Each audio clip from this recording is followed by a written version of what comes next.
Usually people have to grind for years to get to the top to do the world finals. That's considered like the pinnacle of what you do in League of Legends. So how the fuck did you get there that fast? Like, was your old family name like Merrill or something? What's going on here? How did you get there so fast? That's what I want to know, Captain Flowers.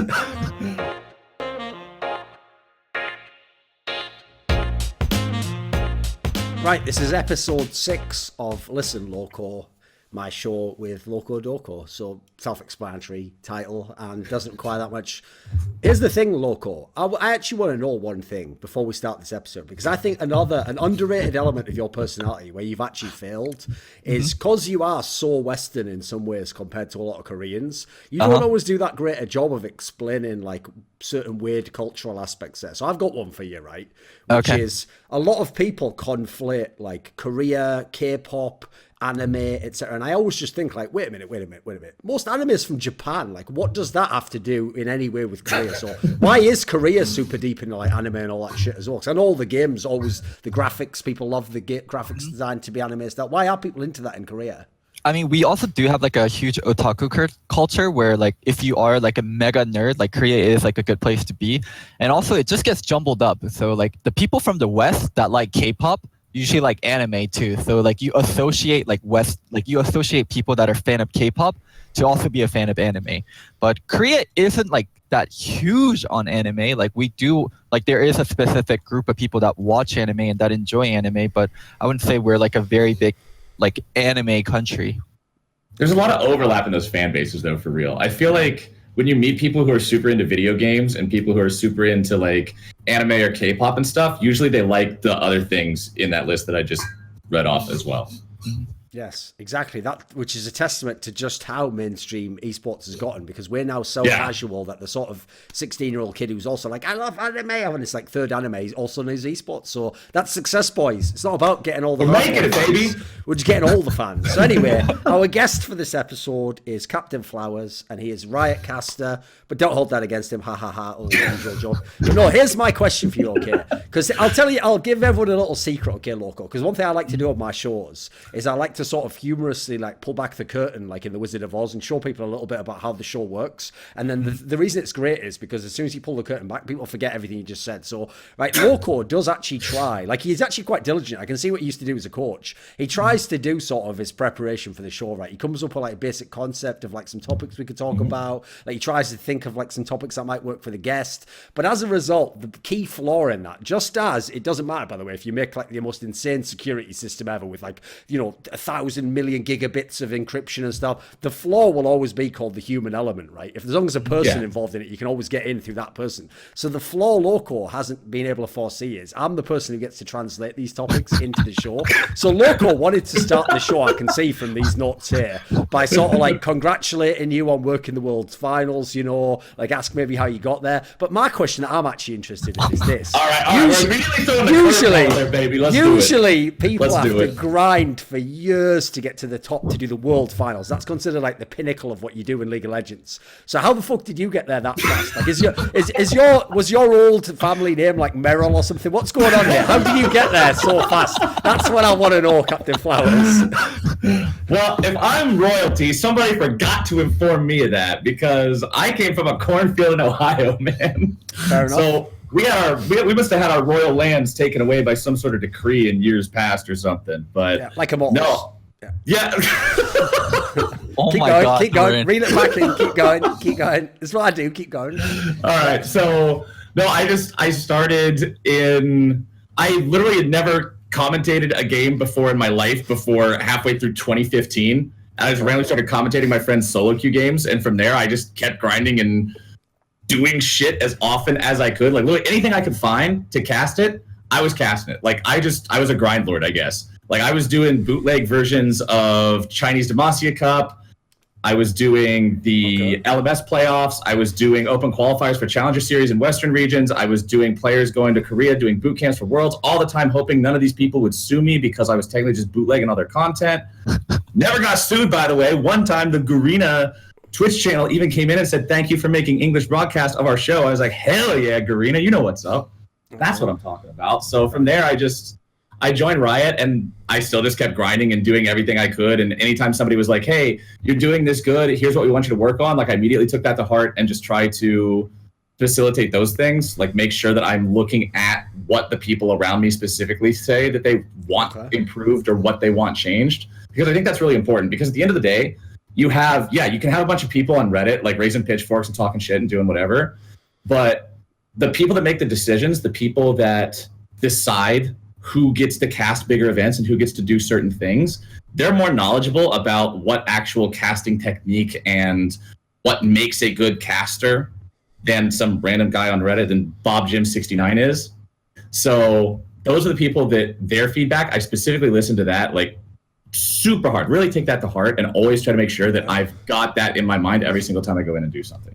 Like if I go into a cast and I don't have something in my mind that I know that I should be working on, that I know that I'm trying to fix or improve, I already fucked up. See, Loco, we had him all wrong. Like my joke premise revolved around him sort of being like just born with a silver spoon, just lifted up to the top level of casting. Whereas actually, like Simba the Lion King. But it was the wrong movie apparently, Loco. Instead, he's that guy who's just like the guy who's like during high school, he's like taking extra like stuff just for credits and shit, just like helping out the poor people on the weekend. Like he's just hustling, waiting for his one chance to get in. Like he's fucking doing stretches before the game. What do you mean? You're only the third string quarterback. I might get a chance, man. I can't let this pass me by. That's apparently what his story really was. He's just hustling. He's like some 8 Mile shit. I like it. Right. Okay. Right. Loco, on the other hand, was literally just a man who was very privileged, some would say, in the modern parlance, right, Loco? What? Just you wanted the silver spoon, Loco? Yeah, how am I privileged? Traveling around the world, living in Singapore, living in America, joins TSM for a while. Can I play Worlds? Nah, whatever. I'll just go back to Korea, probably join the best team there. Everything just works out for me. Make the best team there, not join. Then Reggie's like, hey, like I got a team, it pretty much can win by itself, but do you want to just stand behind them and then say like, putting cold balls? Before I came, you called me out for saying TSM would be first. Stop rewriting history. It sounded way better when I was rewriting history there, though. I sounded like I was right the whole way, Loco. None of those things were correct, actually, but in the moment, I took you on a magical journey with me. They became correct, didn't they? So it felt like I had a point there, Locos. Anyway, let's actually get into talking. I was really immersed in that history right now. I know. I promise if I'm going to do a fake history of Loco, to make it more comedic, he shouldn't be on the call. I should just have the whole video out there, and then people are like, no, you're wrong. He's not even allowed to respond. Yeah. You just got to lay it all out there, and then Loco gets to come in after it's done. All right, that's fair. Now that we've broken the ice, though, we have to hit you straight away with a tough question. All right. One that is not an easy one.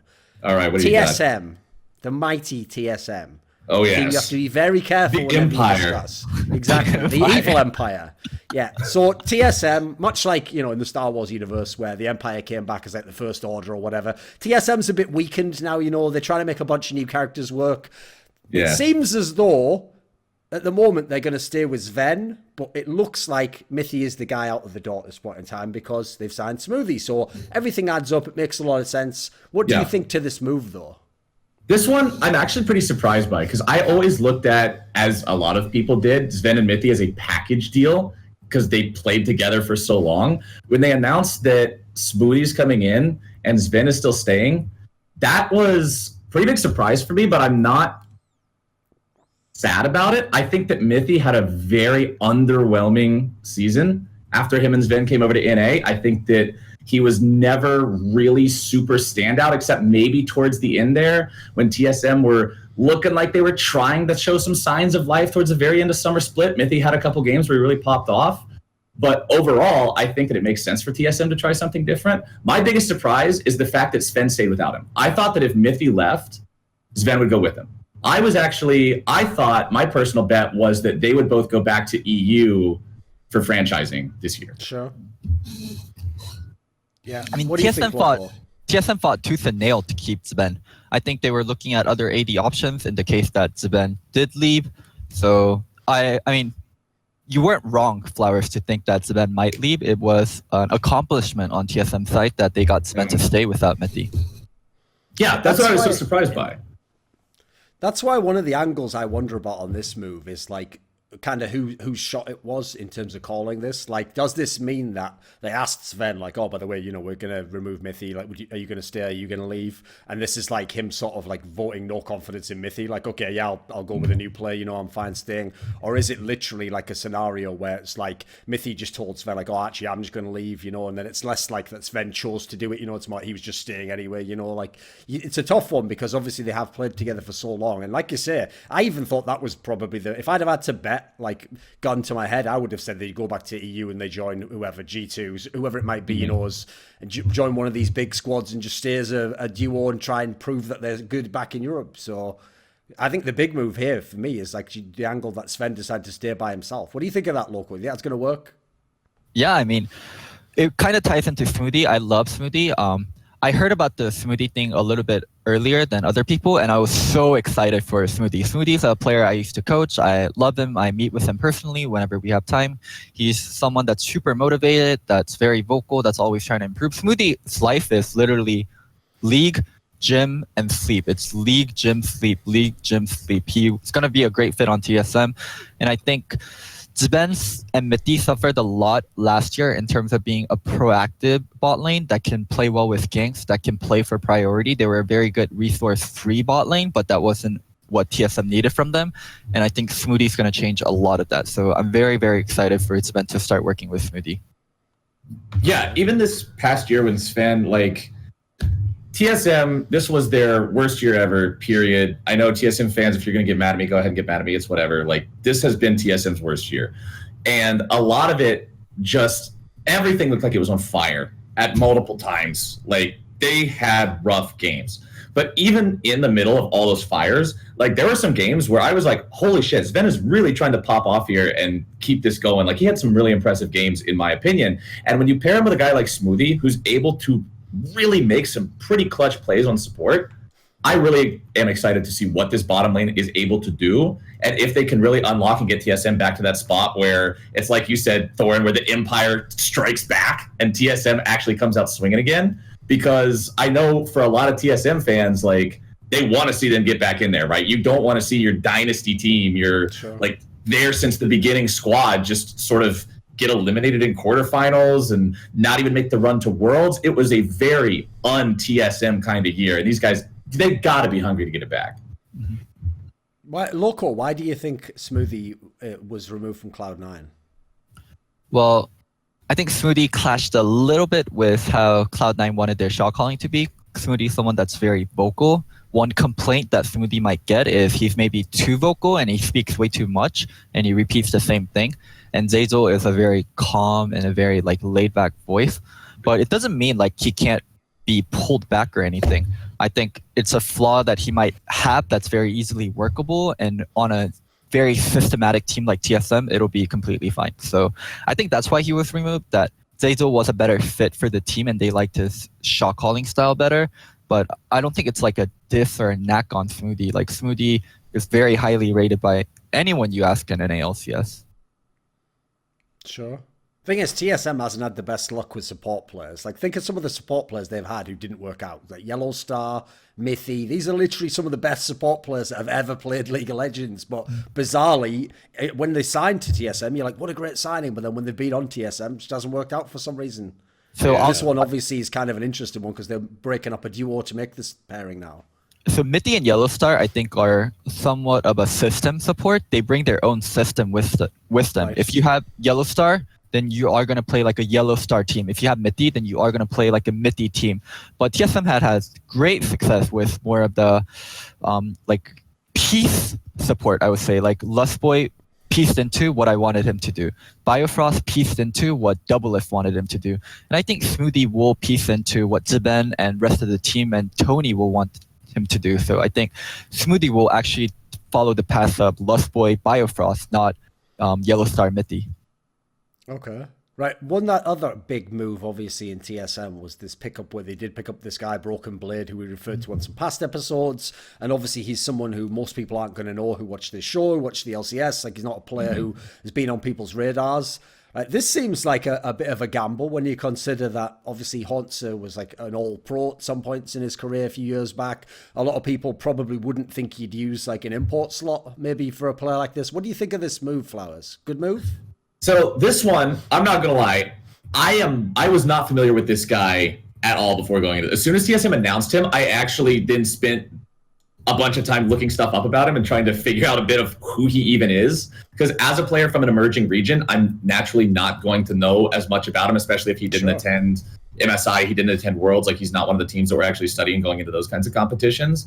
But the number one line that I saw people use to describe him was TF Blade, but with an actual champion pool low.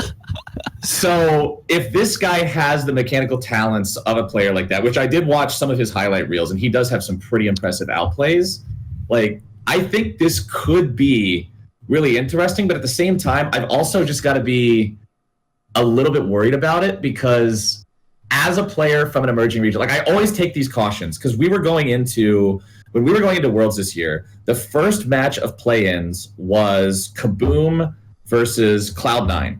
And in Kaboom versus Cloud9, I had a couple different people ask me beforehand. They were like, Flowers, what's your prediction for Kaboom versus Cloud9? I was like, oh, Cloud9 fucking easy. They're like, oh, well, Kaboom's got this Prodigy 80 carry and all this other crazy shit and blah, blah, blah. I'm like, yeah, but he's from an emerging region, which means he's untested against larger region teams. And even though everybody thinks NA is a meme, it's still a much larger region than like emerging regions in terms of the power that it brings to international stage and like how far the teams will usually get. So while this guy has been very impressive so far, I want to see if he can continue to step up now that there's this extra pressure on him. He's competing on a bigger stage.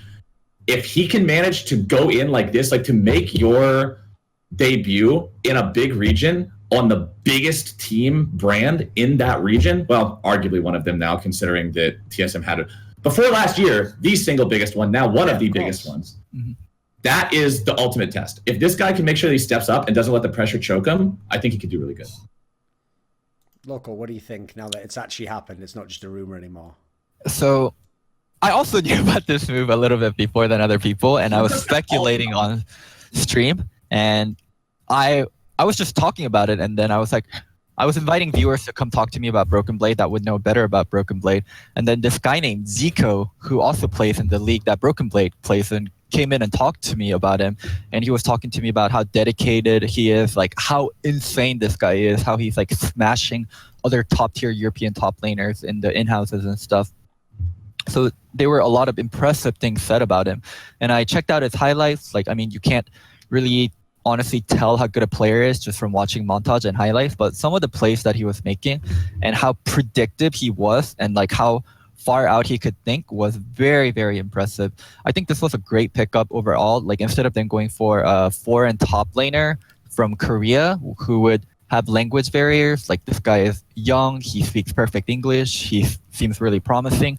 And as Captain Flowers said, the only thing that's left is being tested on a mega org like TSM. But if you can do well on TSM, like, we're going to be going from never talking of this guy in 2018 to him potentially being the most talked about top laner in 2019 if he does well. So he'll either take his career from nothing to the most talked about top laner, or he'll crash and burn. So, man, it's gonna be it's gonna be a big year for Broken Blade and TSM. I am incredibly sad about losing Hauntzer, though. I think Hauntzer has done so much for TSM. I mean, Monty memed about how he wouldn't stand up to the import tops, but I think he did more than his fair share as a NA top versus the import tops on his tenure on TSM. And yeah, but excited for Broken Blade, a little bit sad about Hauntzer.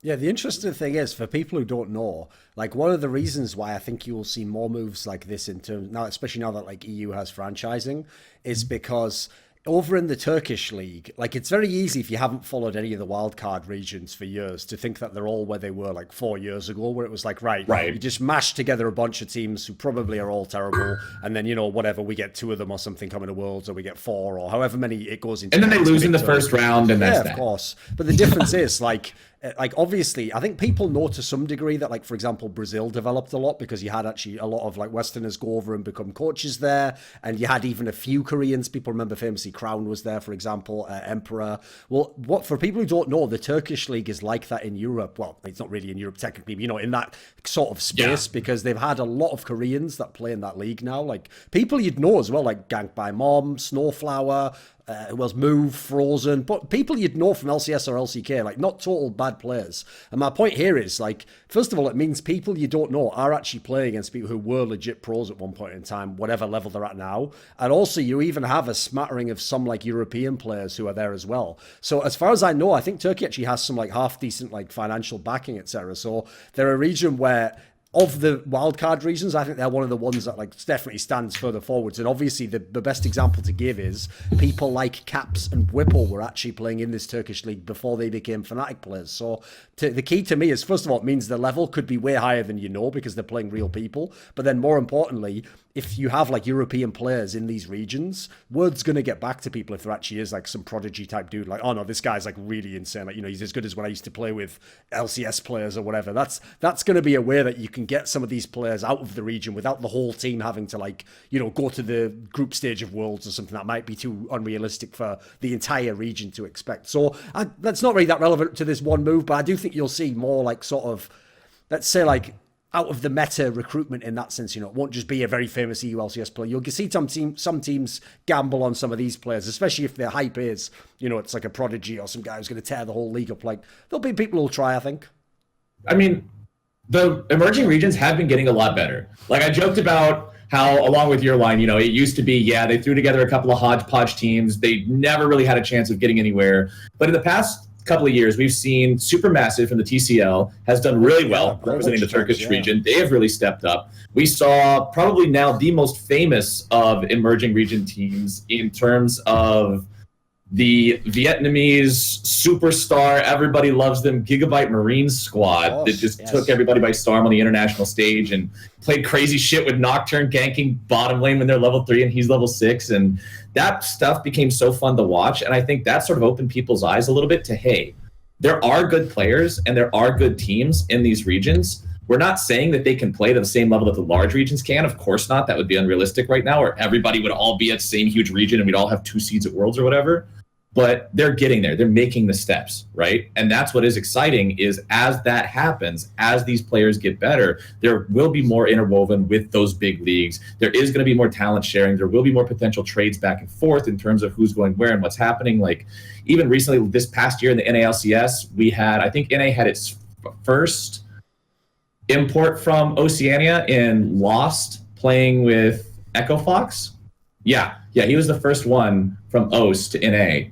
And that was like a really cool thing for the Oceanic region. I know, talking to some of the commentators from there, they were all pretty hyped about that too, because they're like, yo, that's really cool that this guy managed to be good enough to step up and go play on an NA team. And I think I agree with you. We're just going to see more and more of that.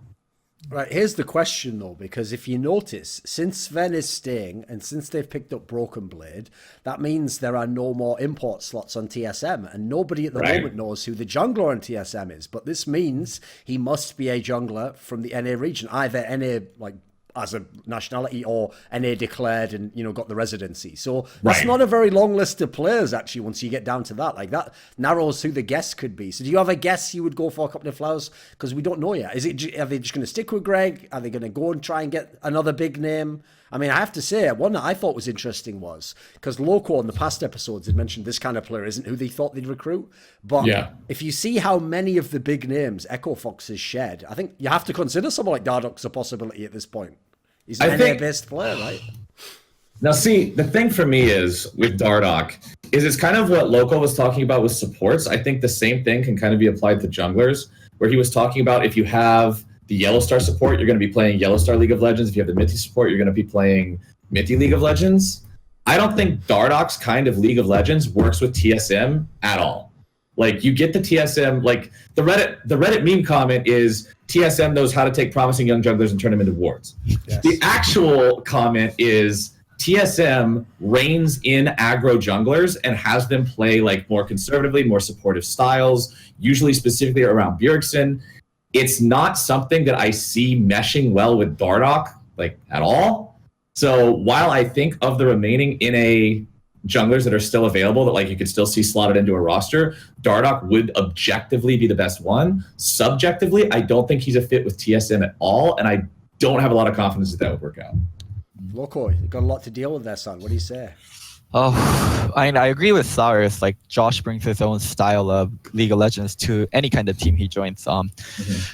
But I think one thing TSM needs is the jungler voice to be more loudly heard. And I do think the most successful jungler on TSM, maybe not in terms of results, but in terms of I'm actually in terms of results, Amazing, because they made it out of groups with Amazing. But I loved how Amazing had his own voice and he wouldn't just get overruled by everyone.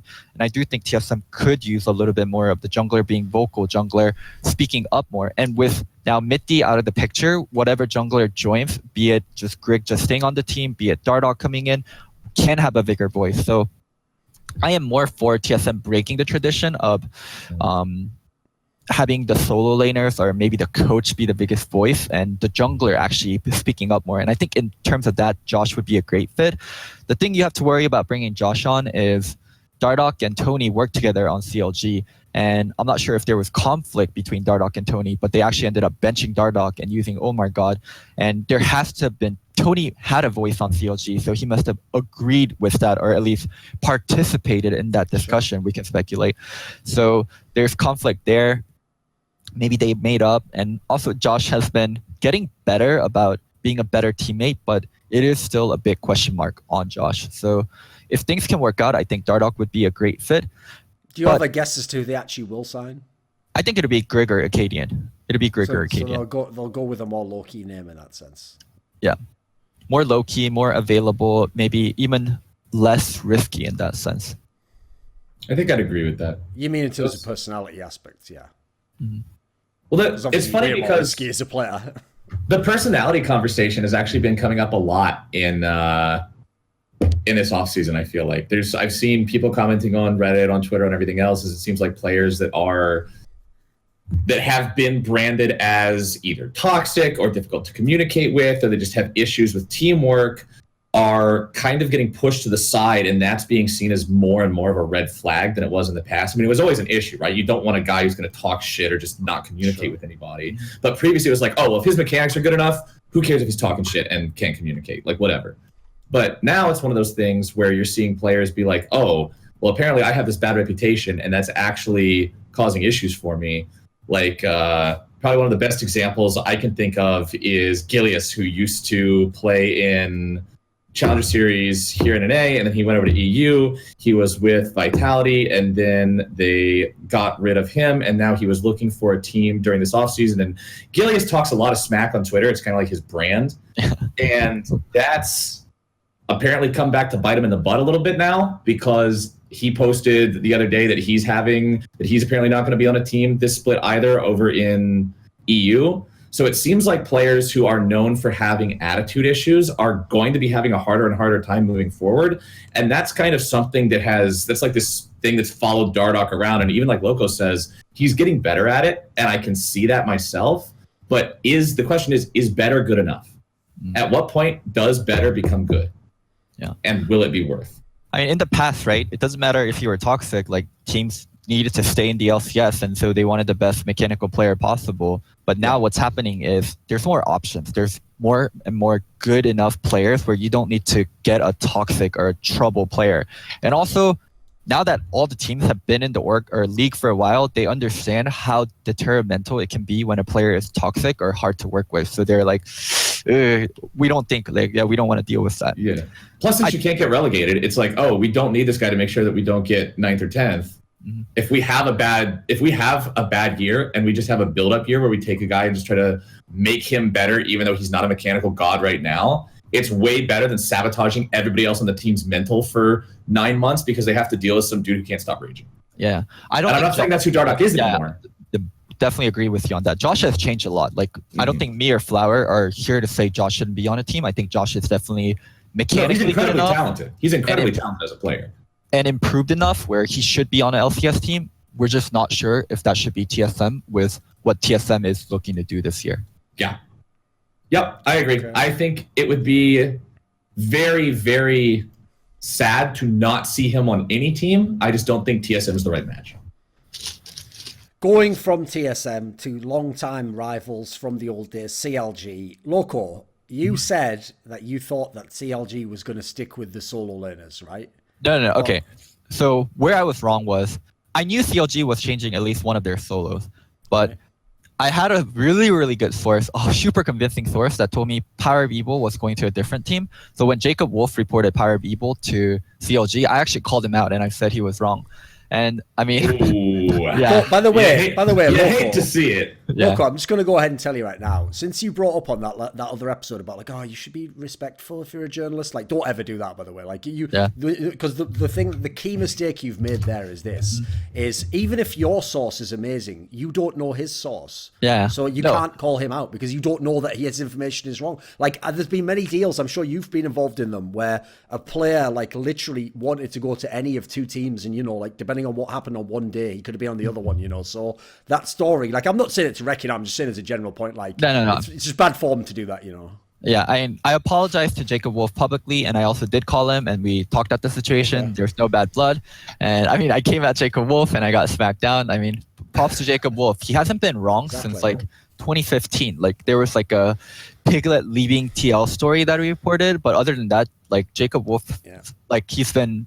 He's got good info, man. Yeah. He's got good info. Yeah. If you come at the wolf, you better make room for a pause. Yeah. See what I did there? Jacob, call me. We can make the branding work, baby. Like, oh, Jesus. So anyway, go back to what you was talking. The story was about Power of Evil was going to join. So, okay, what does this mean then in the context of CLG, Loco? It means that they are ready to play. I think CLG could have done one of two things. Develop Wiggly, develop Stixay, develop Biofrost, stick with Darshan and Huhi, and take a more of a build-up year or go back into championship mode. And I think them getting Power of Evil is we want to be back in championship mode. As much as I hate Power of Evil, a lot of people are very high on him. And I think realistically, he is one of the better mids in NA. I just hate his style. I don't think he's a bad player. I just hate people that play suboptimal or like different builds to play different. And I feel like Power of Evil does that sometimes. But he is. I feel like he's playing a different build just for the sake of being different. Yeah. Not all the time, but sometimes I definitely feel that way. Like the movement speed Syndra, I was like, this is. All I would say is this, Loco, from having like interviewed him, read a lot of interviews with him over the years, like I don't think he's literally doing it that way. What I would say is this is like, from my perspective as a player, he's the guy where it's a bit like Froggen with Anivia, okay? There'll be many seasons where Anivia is not a meta champion, that Froggen actually can sometimes play it just because he knows, like, if it's this one mid lane matchup, actually, I'm so good on this champion and this other guy won't have played this matchup, that in this one game, it would make sense to pick it here in the draft.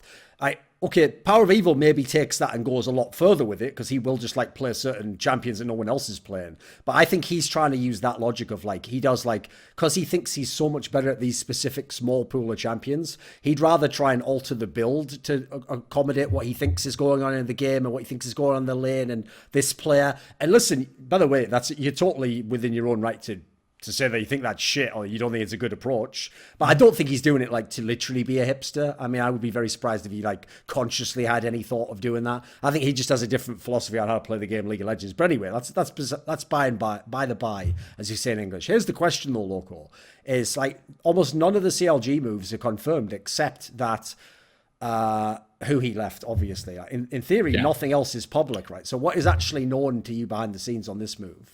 Power of Evil is confirmed. They did announce Power of Evil, so that's confirmed. Right, okay, yes. Is that one, yes? Yeah, I think I cannot imagine Stixay or Biofrost or Wrigley leaving, especially Biofrost, because they've been doing so much content around Biofrost. I think the two big question is Wrigley going to move up? I think that's pretty much going to be done, but we can talk about it. And are they going to get another import for Darshan? So those are the two big questions for CLG, in my opinion. What do you think, Captain Flowers? What do you think? I agree with Loco in that I think they're going to move. I think they're going to move Wiggly up. Wiggly, I think, had some really impressive games throughout last year. He also he's clearly very, very top of the food chain for Academy. Like he just always seems to smurf on Academy. So getting him up into the regular leagues, I think he's totally ready for it. I would love to see them put him up there and continue to support him and grow him as a player, because I think he has the ability and the talent to go pretty far and be a very solid jungler. And especially if you've got like somebody, I am a fan of Power of Evil, despite the fact that sometimes he has some wacky builds. Like, he's a super fun player to watch to me. On a team last season when he was with Optic, and they were a team that everybody was predicting to be like lower end of the spread, not really be able to make big moves happen. Whenever Optic had a big play that made you go, holy shit, who was the guy driving the car? Power of Evil. This guy can make things happen. And if he has other people around him that can help facilitate that, when you have an experienced bottom lane like Stixay and Biofrost, if you have somebody like Wiggly who's able to step up in the jungle, I think this team could actually be pretty solid. What do you think about the Darshan thing? Like, the big question is, Darshan's the last long-standing CLG member, president of Players Association. I'm not sure if that has any kind of power, but do you think they should keep I don't know, Darshan? why do you throw that in? It's not like he's going to be like, and if you kick me, I will smite you from my position. I will retaliate with the full might of the players. Yeah, so I don't see that happening, but it would be baller. Good script, I can't lie. Yeah. But what do you think, Flowers? What do you think they do with Darshan? see, this one I'm kind of up in the air about, because Darshan used to be one of these guys who was like upper echelon, just like smacking people in top lane, but I haven't felt like that about him in a while. Like, he doesn't give off those same like, damn, this guy's just gonna run away with the game kind of vibes to me. So I don't do you go for a replacement for that? I'm actually not sure. I think that there are stronger options that you could find for sure, but at the same time, like you said, this guy's got veteran status. He's been with the team for a long time. Like, having that sort of experience, especially if you've got somebody like Wiggly that you're trying to like build up and train up in the jungle, that you know that you can trust to sort of have that extra leadership and everything in there, could be important. But it's all up in the air for me. I can't give you a concrete one way or the other on him. Doran, question to you. So the rumor is, and like with all the movement, the clear option for CLG to get would be your boy Flame. What do you think about Flame for CLG if that's the thing that goes down? Like, the only part that I see is a negative. Like, first of all, I don't think CLG like, even this lineup doesn't sound that crazy. Like, it's got some talent in it. If you've got Power of Evil, Darshan, or Flame rather, that's not terrible, but like, it's not going to be a contender team. So to me, it's not that much of a big difference compared to where he was on FlyQuest. Like, that was also a team that was like, they were okay. They weren't terrible. The bigger issue for me on this one is like, I can't like, one of the I've mentioned this on the last episode, but Flame doesn't have amazing English, and he's not someone who's like a super extroverted person anyway. So I actually think generally he would do better staying on teams that have another Korean in. Like, it just seems natural to me that would help. And obviously that's not going to be the case at all in this team. Like, he doesn't get anything from that. He doesn't have a Korean coach. He doesn't have any Korean teammates. So, like, luckily, the type of player he has played now, obviously, in China, where he doesn't speak Chinese, in North America during years where he spoke barely any English. So, luckily, as a player, if you think of his career, he's played all the types of top lane anyway, and he definitely has played on an island before. So, it's not the end of the world, but I just think if you want to get the absolute best out of Flame, it's not exactly that great a lineup around him, you know. Like, does that mean that Rainover would stay in this team, though, and that he would have Rainover as his jungle? No, he can't, because Power of Evil is confirmed. Yes, okay. So was it actually announced that they let Rainover go? No, he could be academy, he could be coach. Go ahead, Flower, sorry. Yeah, even if Rainover was still on the team, I would take Wiggly over Rainover. I feel like Rainover has been going on a downward trend for a while now, and it has been like, I think you're 100%. If you're putting Rainover in there, you're going on the, well, maybe he can try to get back to the form that he used to be on back in the Huni and Rainover days of holy shit, these guys are amazing. But since those days, he's just like, I as someone who enjoyed watching him play during those days was like, wow, this guy is taking over. And as also someone who thinks he's just a really cool person, like I've talked to the guy plenty of times in real life, and he's one of the nicest dudes I've ever met. His play has not rebounded. He hasn't come back to that level. And I feel like at this point, it is a better investment for your org to work with a guy who's got that like young, promising talent in Wiggly and try to build him up and see what his upper limit is, instead of trying to recover Rainover from the slump that he's in. I think, like, if it was me, I would play Wiggly over Rainover 200%. Okay. Here's the one question though, Loco. So you mentioned on the last episode that you think Flynn just likes living in America and he likes American culture and he just wants to stay in the NALCS. Do you think he actually believes that when he's on teams like FlyQuest that they actually could ever win, that these teams were even capable of winning? Like, does he just play because he's like, some people, by the way, have a mentality. You see this in traditional sports where it's like, they're just what you call a journeyman, they just keep playing. It's like, if I'm on this team and it's good, try. If it's on the team that's bad for a year, whatever, I keep playing. I'm going to keep playing whatever, NFL, NBA, whatever it is. But they kind of know, like, I'm not just only driven by winning. Like, I don't have to be on the championship roster. Does Flame actually think that these teams have any chance to win? Because if I was like his advisor, I'd tell him, if you're staying to win the championship, you're not going to get it on CLG or FlyQuest, probably, mate. So I am actually his advisor, and we do talk about what teams we should go to. I can see how his career's gone for the last fucking 5 years then, right? It makes a lot of sense now. So we'll talk about stuff like, if you go to Team X, you're probably going to compete between third and fourth, and then you're going to be guaranteed this much salary.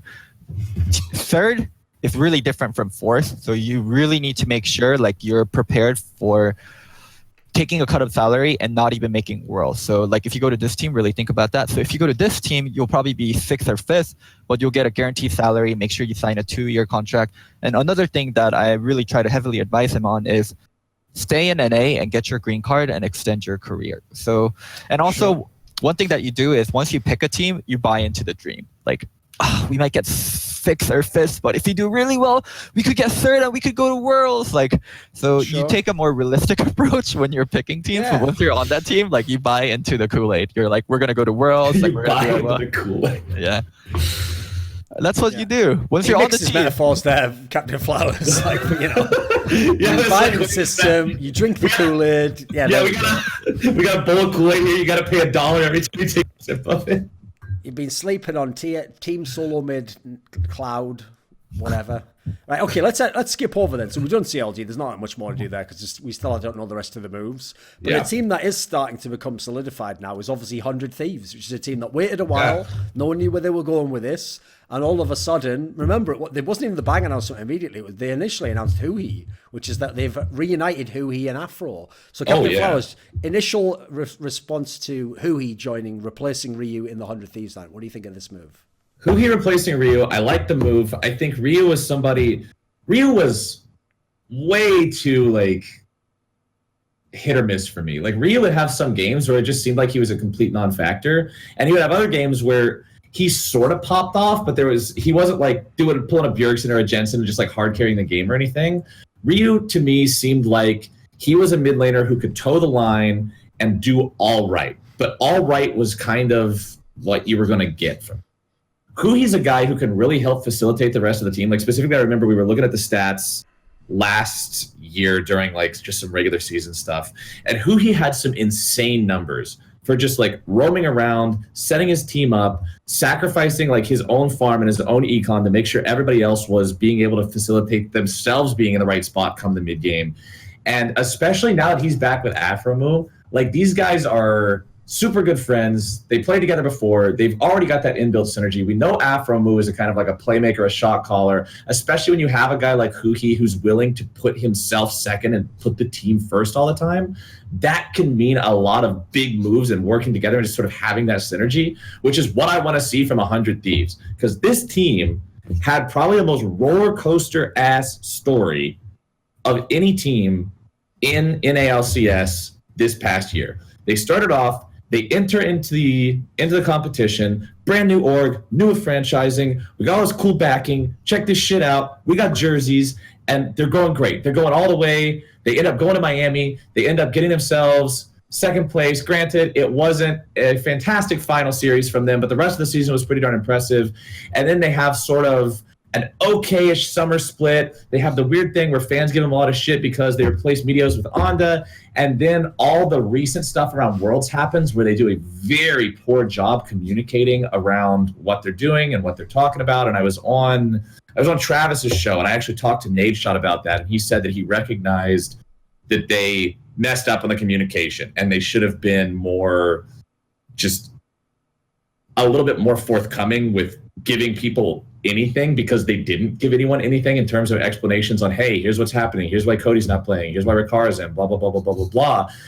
And what this team needs, both on the Rift and outside of the Rift, is communication. I think Huhi Afro is fucking great for that.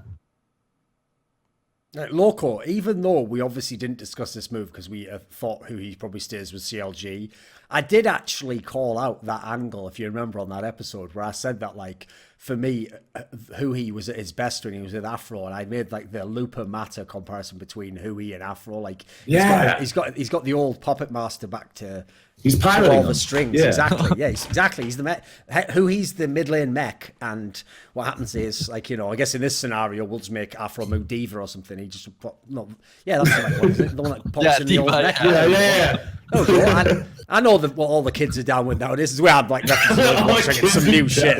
Came out You know, about 3 I'm years already ago Tracer. now. Do you know the Tracer song? So something like I'm already Tracer or something. Yeah, I don't care that's about that the one. law, mate. Yeah, Okay. whatever. Anyway, I do with Sean that one, actually. That's a joke. But right, so what do you think, Loco, then? Who he going to 100 Thieves? Because if you remember, from what I remember, wasn't this the team you thought Paul Belter might join? Yeah. So, but okay, I agree with Flowers 100%. Like, they need more communication on and off the Rift, and I think Huhi Afro gives them a really solid branding, really solid core and game. It works just beautifully together. I think Huhi will play better with Afro too. I mean, I think Flowers like went on his rant about why it's so good, and I don't have anything to add. Like, Huhi Afro together is good on and off the Rift. Like, what you're gonna get more out of Huhi with Afro, and you're gonna get more out of Afro with Huhi. Like, this is a very synergistic move. If Huhi joined any other team, I would be very meh about it. I would be like, is this like really an upgrade? Like, what are you doing here? But Huhi to 100 Thieves make perfect sense. I really don't have anything to add. It's like set items in Diablo, dude. They're okay by themselves, but you get a bonus when you wear both of them at once. Yeah. It's like, as long as you've got that mid lane chest piece and then bottom lane boots on the same set, you get the extra like plus 20 to kick ass. Okay. Yeah. Right, okay, then obviously, like, I'm kind of with you on that angle as well, Loco. Like, even if someone doesn't think Hui's that good a player, like, if you look at the overall team that they're building and how all the 100 Thieves moves fit together, it starts to look like a pretty good one, because obviously you've kept Someday in the top lane, and then you've obviously got this massive signing, which is that you've got Bang to be your AD carry and play directly with Afro moves. So what do you think on this move here, Loco? Come on, your boy Bang is now in the NALCS. Is it the right move for him, the right team? Yeah, I think Bang with Afro, I mean, they are going to start rivaling Double Lift and Core JJ as the best bottom lane. It really depends on what kind of form Bang is in. His 2018 wasn't the greatest ever, so it's going to... And also, one thing is, in Korea, everyone around you is super dedicated. Everyone around you is always playing. Everyone around you is always grinding. In NA, that's not always the case. So how much discipline you have, how much dedication you have actually matters a lot, and I think that's going to matter a lot for Bang. I think he has potential to be the best NA AD carry over Double Lift. It's how dedicated is he going to be, and if he's going to get warped into being an NA kind of Korean. You need to bring the Korean fire and the Korean dedication while opening up your mindset and not being toxic towards your teammate. And it's very, very rare and very, very hard to do that. And I think very few players were able to, notably Lustboy and Impact.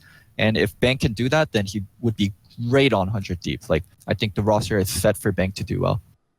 Come on, Captain Flowers. Yeah, I feel like that's actually a really good point to make, because that's always one of the questions or one of the points that gets brought up between, like, oh, well, Korea's been so dominant for so long and all their teams are so good, and NA is for fun region XD. Like, what is the difference here? And, like, you know, everybody always brings up, like, the discipline and, like, the scrim culture over in Korea and how everybody practices so frequently and how everybody is so dedicated to the grind. And then you come over to NA and things are more relaxed. It's not as intense. Like, the players have more time to, like, sort of just breathe and decompress and things like that. But how do you make the transition? Like, especially when you're coming over from Korea, like you said, Loco, it's really hard to still maintain that sort of dedication and that perseverance without having it be a thing. Because if I'm practicing 14 hours a day and other people on my team are practicing 8 hours a day, I'm like, what the fuck? You guys need to practice more, because how else are we going to win? Like, because you have to be able to deal with that and not immediately lash out at people for not having that same drive you do. And when you frame it like that, that's really, that ability to perceive that and properly process it and deal with those interactions and make it so you're both a good team player and you're still having that same dedication to the game that you did in Korea, that's got to be nigh impossible. Like, that is so freaking hard to do, to balance those two things together. But Bang is a player that we have seen what his highs look like, and they are really, really high. So if he can manage to still stay with that dedication, with that level of practice, I think this could be a super scary team. Yeah. I've got a question, Loco. Does Hui actually speak fluent Korean? Yeah, Hui speaks fluent Korean.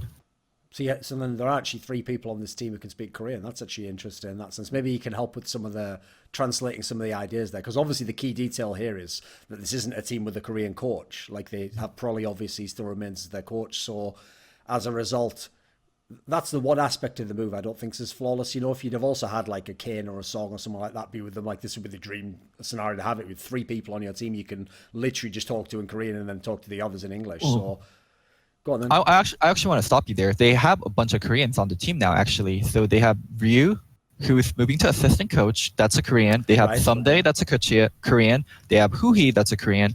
And if I remember, their assistant manager was Korean too. And they have Joseph, who is their academy coach, who I think is going to stay on. That is both fluent in Korean and English. This is actually a very Korean-filled team now.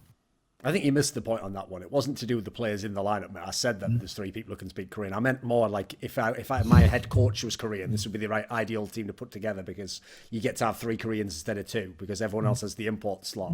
Anyway, I'm gonna go a different way on this one personally. Okay. I don't think it's that good a move personally, because like I think for me this move puts all the pressure on Prolly actually, because if you look at the team he's got now, he's got like 3 players who aren't going to be like the primary threat on any team. Because if you look at them, right, Someday I think is an amazing player, but actually historically he wasn't someone you put on carries all the time anyway, even when he was in Korea. Like, he was the guy who played like Maokai every game and did an amazing job with relatively low econ and was one of the best players in the LCK. So you could make him a carry threat, but they haven't traditionally done that in this team with Prolly last year. Then you go and look at he's had times when he's been a good mid laner. He's never like one of the best mid laners in the LCS. I don't think that's that reasonable. Maybe he had one split you could say in 2017 he was around there. And then you look at Bang. I actually think the thing about Bang that tilts me the most is like, I mean, you know my opinions on this, Loco. I think he's a pretty overrated player historically. Because to me, it's like everyone talks like he's Uzi I, but he's more like fucking, like, put it this way, he's like the Korean Apollo. He plays like just relatively safe in the lane. Yeah, Apollo on steroids. That's why I said the Korean version. Yeah. Like, you know, the point here is it's just for the analogy how they play. Like, plays relatively safe. If you get to the team fight, he's going to do a good job there. Probably not going to make too many mistakes. Obviously, because he's the Korean version, he's better than that. Like, you scale it up a bit, but he's not like this guy who's like fucking, like, he's not double lift, put it that way. He's not forgiven. He's not Uzi. He's not going to smash the lane. So, like, if you look at this team, there's a lot of really good pieces, but Prolly has to figure out the puzzle of like, who is this team going to play through, and who are the best play, like, who gets the resources in the team, and for example, how did they play the bot lane out? Like, are they just going to? Because listen, there's an angle this would help what they did, because they were a team that was very good at playing around the map. They didn't have to win off lanes, etc. But I think that's like a problem to solve. You know, like the players are good, but I'm not sure. Like, I don't know if they've got like the superstar player in this team personally. I think they'll play 2 styles. Afro style, which would be bottom centric, Bang centric, carry oriented style, where they go into team fight and it's really strong. And another style they could play very well is 1-3-1 split push. Huhi is someone that is a very good split pusher, and a lot of his champions are very good split pushers, and Someday is an excellent split pusher. So they have 2 strong solos that could run split push very well. So I think 1-3-1 and bottom centric late game team fighting comps are 2 styles they'd be just naturally good at and naturally gravitate towards. And then I also gave the other point on the last episode, so I'll very briefly reiterate here, which is that Bang, just like the example when we're talking about Sven and Mithi, is someone who's played with the same player for a long time. He only played with Wolf for like 4 straight years now or something, maybe more, might even be 5 or 6. So not only giving him a different support, but then a guy who speaks English and speaks no Korean, basically, that could work. Listen, that absolutely can still work. It's League of Legends. You don't have to have like fluent communication necessarily, but that's a potential red flag for me. So I want to see how that one works. I'm not as high on this one as some other people maybe are. Although I do think generally, you look at all the moves in the team, I think they're generally on a upward trend. Like it looks like they made a better team. But I don't think, for example, personally, I wouldn't say this is one of the strongest teams in the LCS. Like I don't think this lineup goes to the final or whatever or contends for the title. I'd put them as like, the 4th or the 5th best team. I disagree. Flowers, where would you put this lineup? This lineup, these guys, I don't know. I have faith in this lineup. I think especially in North America, because 100 Thieves last year, one of the things that they were able to do is even if they would get bopped a little bit early on, they could recover a little bit in mid-game. They could play better as a team than their opponents would be able to, and they could recover from things going poorly early. And they also had the effect of the Someday show. Like Thorne talks about how Someday historically, he would be the Maokai player. He would be the one who could operate on a low economy. But in recent history, he's also the guy who, I still remember the game. It was back during that godforsaken funnel meta. And he wasn't even the one being funneled. He was just a Jax that had 500 CS and 1v4 to save the Nexus. Like, I think there is some serious carry potential on this team, especially if they play I think that 1-3-1 style that Loco was talking about, like, super suits this team. I can definitely see these guys being, like, top 3. Loco, what's your thoughts? I actually think they're going to be top 3. I think it's even fine to say they're the second best team on paper after TL. The only team you could really make an argument for would be maybe TSM if they get like a mega jungler out of anywhere, or maybe C9, depending on how good you think Niski is. But this is like top 3 or even top 2 roster in Mayo. Then we need to make some kind of a Lord bet on this. Sure. Okay. Even though there's a lot of factors, obviously we don't know the other rosters, so we're doing it a bit blind here, but we'll do it for fun anyway. That's the fun of it. Yeah, and I will say, in a mad way, it's a bit of a mad bet for me to make, because I've already said I think Prolly is one of the best coaches, so I'm basically betting against someone I actually think is very good and now has a lot of things to deal with. But I don't care. Let's do it. What's the line for you? I say top 3 and above. We'll do for spring split. We'll say where they finish at the end of the spring split, and we're talking about are we including playoffs or just the league part? Which I think, what do you want to do? I think just do the league part, because that way it's like a more, it's a bit bullshit if they finished 6th and then won the league out of nowhere, Oh, and they just make the run all the way through playoffs. We'll do before playoffs, so at the end of the best of 1 section, basically. So, all right. So regular season play, 9 weeks of LCS. So what did you say, Loco? Let's make the cut. Top 3 and above. So you get the top 3 spots, I get everything else. Yeah. Okay, and we're just gonna do I don't know. What about we do a short YouTube? Let's bet a short YouTube video on what is it, like 10 minutes on how great the other person is at their job. All right, but here's the thing though. The thing. If we do it, it has to be legit though. It can't just be all bullshit, like haha, and then making stuff up. You have to actually do it as though it's a real thing that you've researched how good the person is. Okay. Now, obviously, that's going to require a lot more time for me, but I'm willing to put in that dedication, diligence. I'll research. I'll find someone in this world who tells me what you're good at, Loco, and I will discover what it is. So there we go. That's the deal. We made our bet there, right? So we've got to wait all the spring split to find out who's right on this thing now. Whatever. The good thing is, going to be such a good. Exactly. Yeah. Luckily, I hope we're still talking by then. There's a chance we might be. You guys better still be talking. I get this to look forward to for the next 5 months now. Right. There's another team that we can move to now who also made an interesting mid lane move, and this is Captain Flowers. Obviously, everyone wanted to know the first big move of the offseason was Jensen goes to Team Liquid. Oh, yeah. And the big problem was that happened, but then we had this massive gap where nobody had any clue, right? But who does Cloud9 recruit? Because obviously when you hear that move, if you're a Cloud9 fan, you at least want to hear either we chose to kick him and we have it's Fakers coming now or something, or you want to hear but it doesn't matter that he's left, we've got a move lined up. So I think for a lot of people who only watch the NALCS, this was probably a move out of left field where they've got Niski, the Sprites mid laner, because people from the NALCS only know him when he was on Envious, and obviously that was very briefly, and it wasn't a great move because the team wasn't very good. What do you think of this addition? Because big shoes to fill when you step into Jensen's spot on Cloud9. Huge shoes to fill. And Niski, for all the people who do NALCS, obviously he was on Envy. Envy was bad. Niski was the mid laner for a team. They ended up going, they got 6th place. And they ended up losing 3-2 to CLG in quarterfinals. So they just finished 5th, 6th period. The team, there was nothing super remarkable. There was just nobody thought they were going to make the run to playoffs. There wasn't any true contender potential there. And then Niski goes over to EU and he joins Splice, and he has a much better showing over in EU than he had on Envy, considering, Splice is a better team than what the Envy lineup was. Pulled up the thing, and it says, yeah. So Splice got third in both regular season and playoffs in spring. They won Rift Rivals, but we try to forget about that. And then in summer, they finished fifth, sixth again. So I don't think he's as good of a player as Jensen is. I just don't. But I think that he probably fits more in line with what Cloud9 wants to do. Because Cloud9 last season obviously showed that their whole thing is they want to develop talent. They want to have a true 10-man roster. They want to have this ultimate like team synergy between 10 players and everything like that. And I think that Jensen, like, especially in the thing that he posted, like, after Jensen announced his switch over to Team Liquid, and then he posts his thing about how he's consistently like got towards the top in NALCS, but he's never actually claimed the title, and how frustrating that is for him, and especially like their most recent loss to Team Liquid in summer playoffs of this past year that was just that 0-3 stomp, how frustrating that was for him. I think Jensen doesn't want to be on a team that's focusing more on like this development aspect.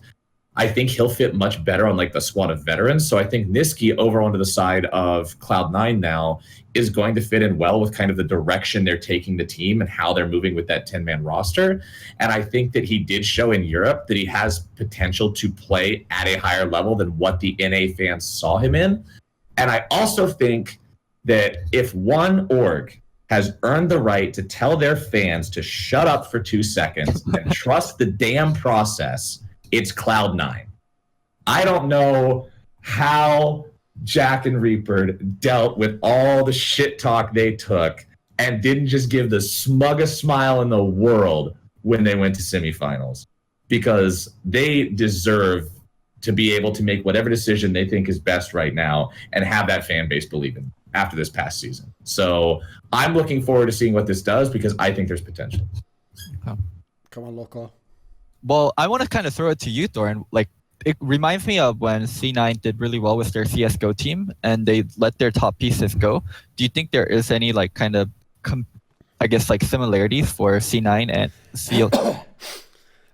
There are, in a way. Like, here's the big problem is, like, this is literally what I told you on an episode like a few episodes ago, where I said that like one of the things is because Jack so often has picked certain players and he has like built the team around them, and he's like, right, you've got a really good relationship with this guy, so it's not even just that he's just a good player. Like, you know, I think he's like a great person to be in the org. The problem is, like, I actually think a negative aspect to how that's affected his ability to be like a general manager type figure is that he then empathizes too much with the player when the player's like, listen, I want to go somewhere else actually. So even though, like, if you're friends with someone, yeah, you want to see your friend succeed and you want to see him do what he wants to do in his life. The problem is, if you're like in his position and you're Jack, I think in this particular case, you had to kind of try and do everything you possibly could to keep Jensen, because he was such a fabulous player and he's just about to go into residency. So like that had so many like upsides for you as a guy that if you could have convinced him to stay, like, it's just a massive benefit for you. Whereas in this scenario, you're having to gamble on another guy that you're bringing in. Because the thing about Niski is, the reason I referenced before that I don't blame any like North American fans who are like, what the fuck, why is this guy joining, is because the player you saw in Envious isn't really like who that guy is as a player. Like, he was there very briefly. If you remember, he was one of the last players to join that lineup. They already had a whole bunch of the people in the team. Also, he's from Europe anyway, and, you know, was having the culture clash and all that stuff. And quite frankly, that team wasn't like super well coached. There was a lot of problems in that Envious squad that affected almost everyone there. Whereas if you saw when Niski came back to Europe and played in Splice, he was a much, much better player. And in fact, probably the biggest positive I would say for someone who's a fan of Cloud9 is that in the splits themselves, like in the regular portion where you just play the best of ones, Niski was like a good player, like let's say like average mid laner in EU, but every time the playoffs happened, people joked that he got like a playoff buff, because every time he played in playoff games, he was always having like mad like clutch games to keep the team alive, like making all these big plays, like taking matchups you probably wouldn't think he'd do well in and do well in. Like, he actually was, there was some very promising signs. So the big problem with this is, like, you can't replace Jensen in this scenario. Like, as soon as you take on anyone who isn't, like, it's like I said, unless Jensen leaves, and you're like, and welcome Faker, like, unless that's the move, you can't ever try and spin this as like, we actually think Niski's a better mid laner than Jensen. No way. Like, he isn't. He's not that player. Because the difference is Jensen's good every day of the week. You know, he doesn't like get a buff, and he's just a very, very good player. But I'll give them, like you say, I'll give them a bit of leeway in as much as like there's still talent in this team, and obviously they've put so much of their sort of focal point on the idea of like the team is bigger than any players that seemingly they're trusting the coaching staff. So I'll say this: I don't think it's a slam dunk that this team's really good. Like, I could see it being like average actually because they've lost Jensen. I'll give Reaper some time to work with it, but the one area where I'm not a big fan of this move is like, again, if I look at like what the meta could change to for next year.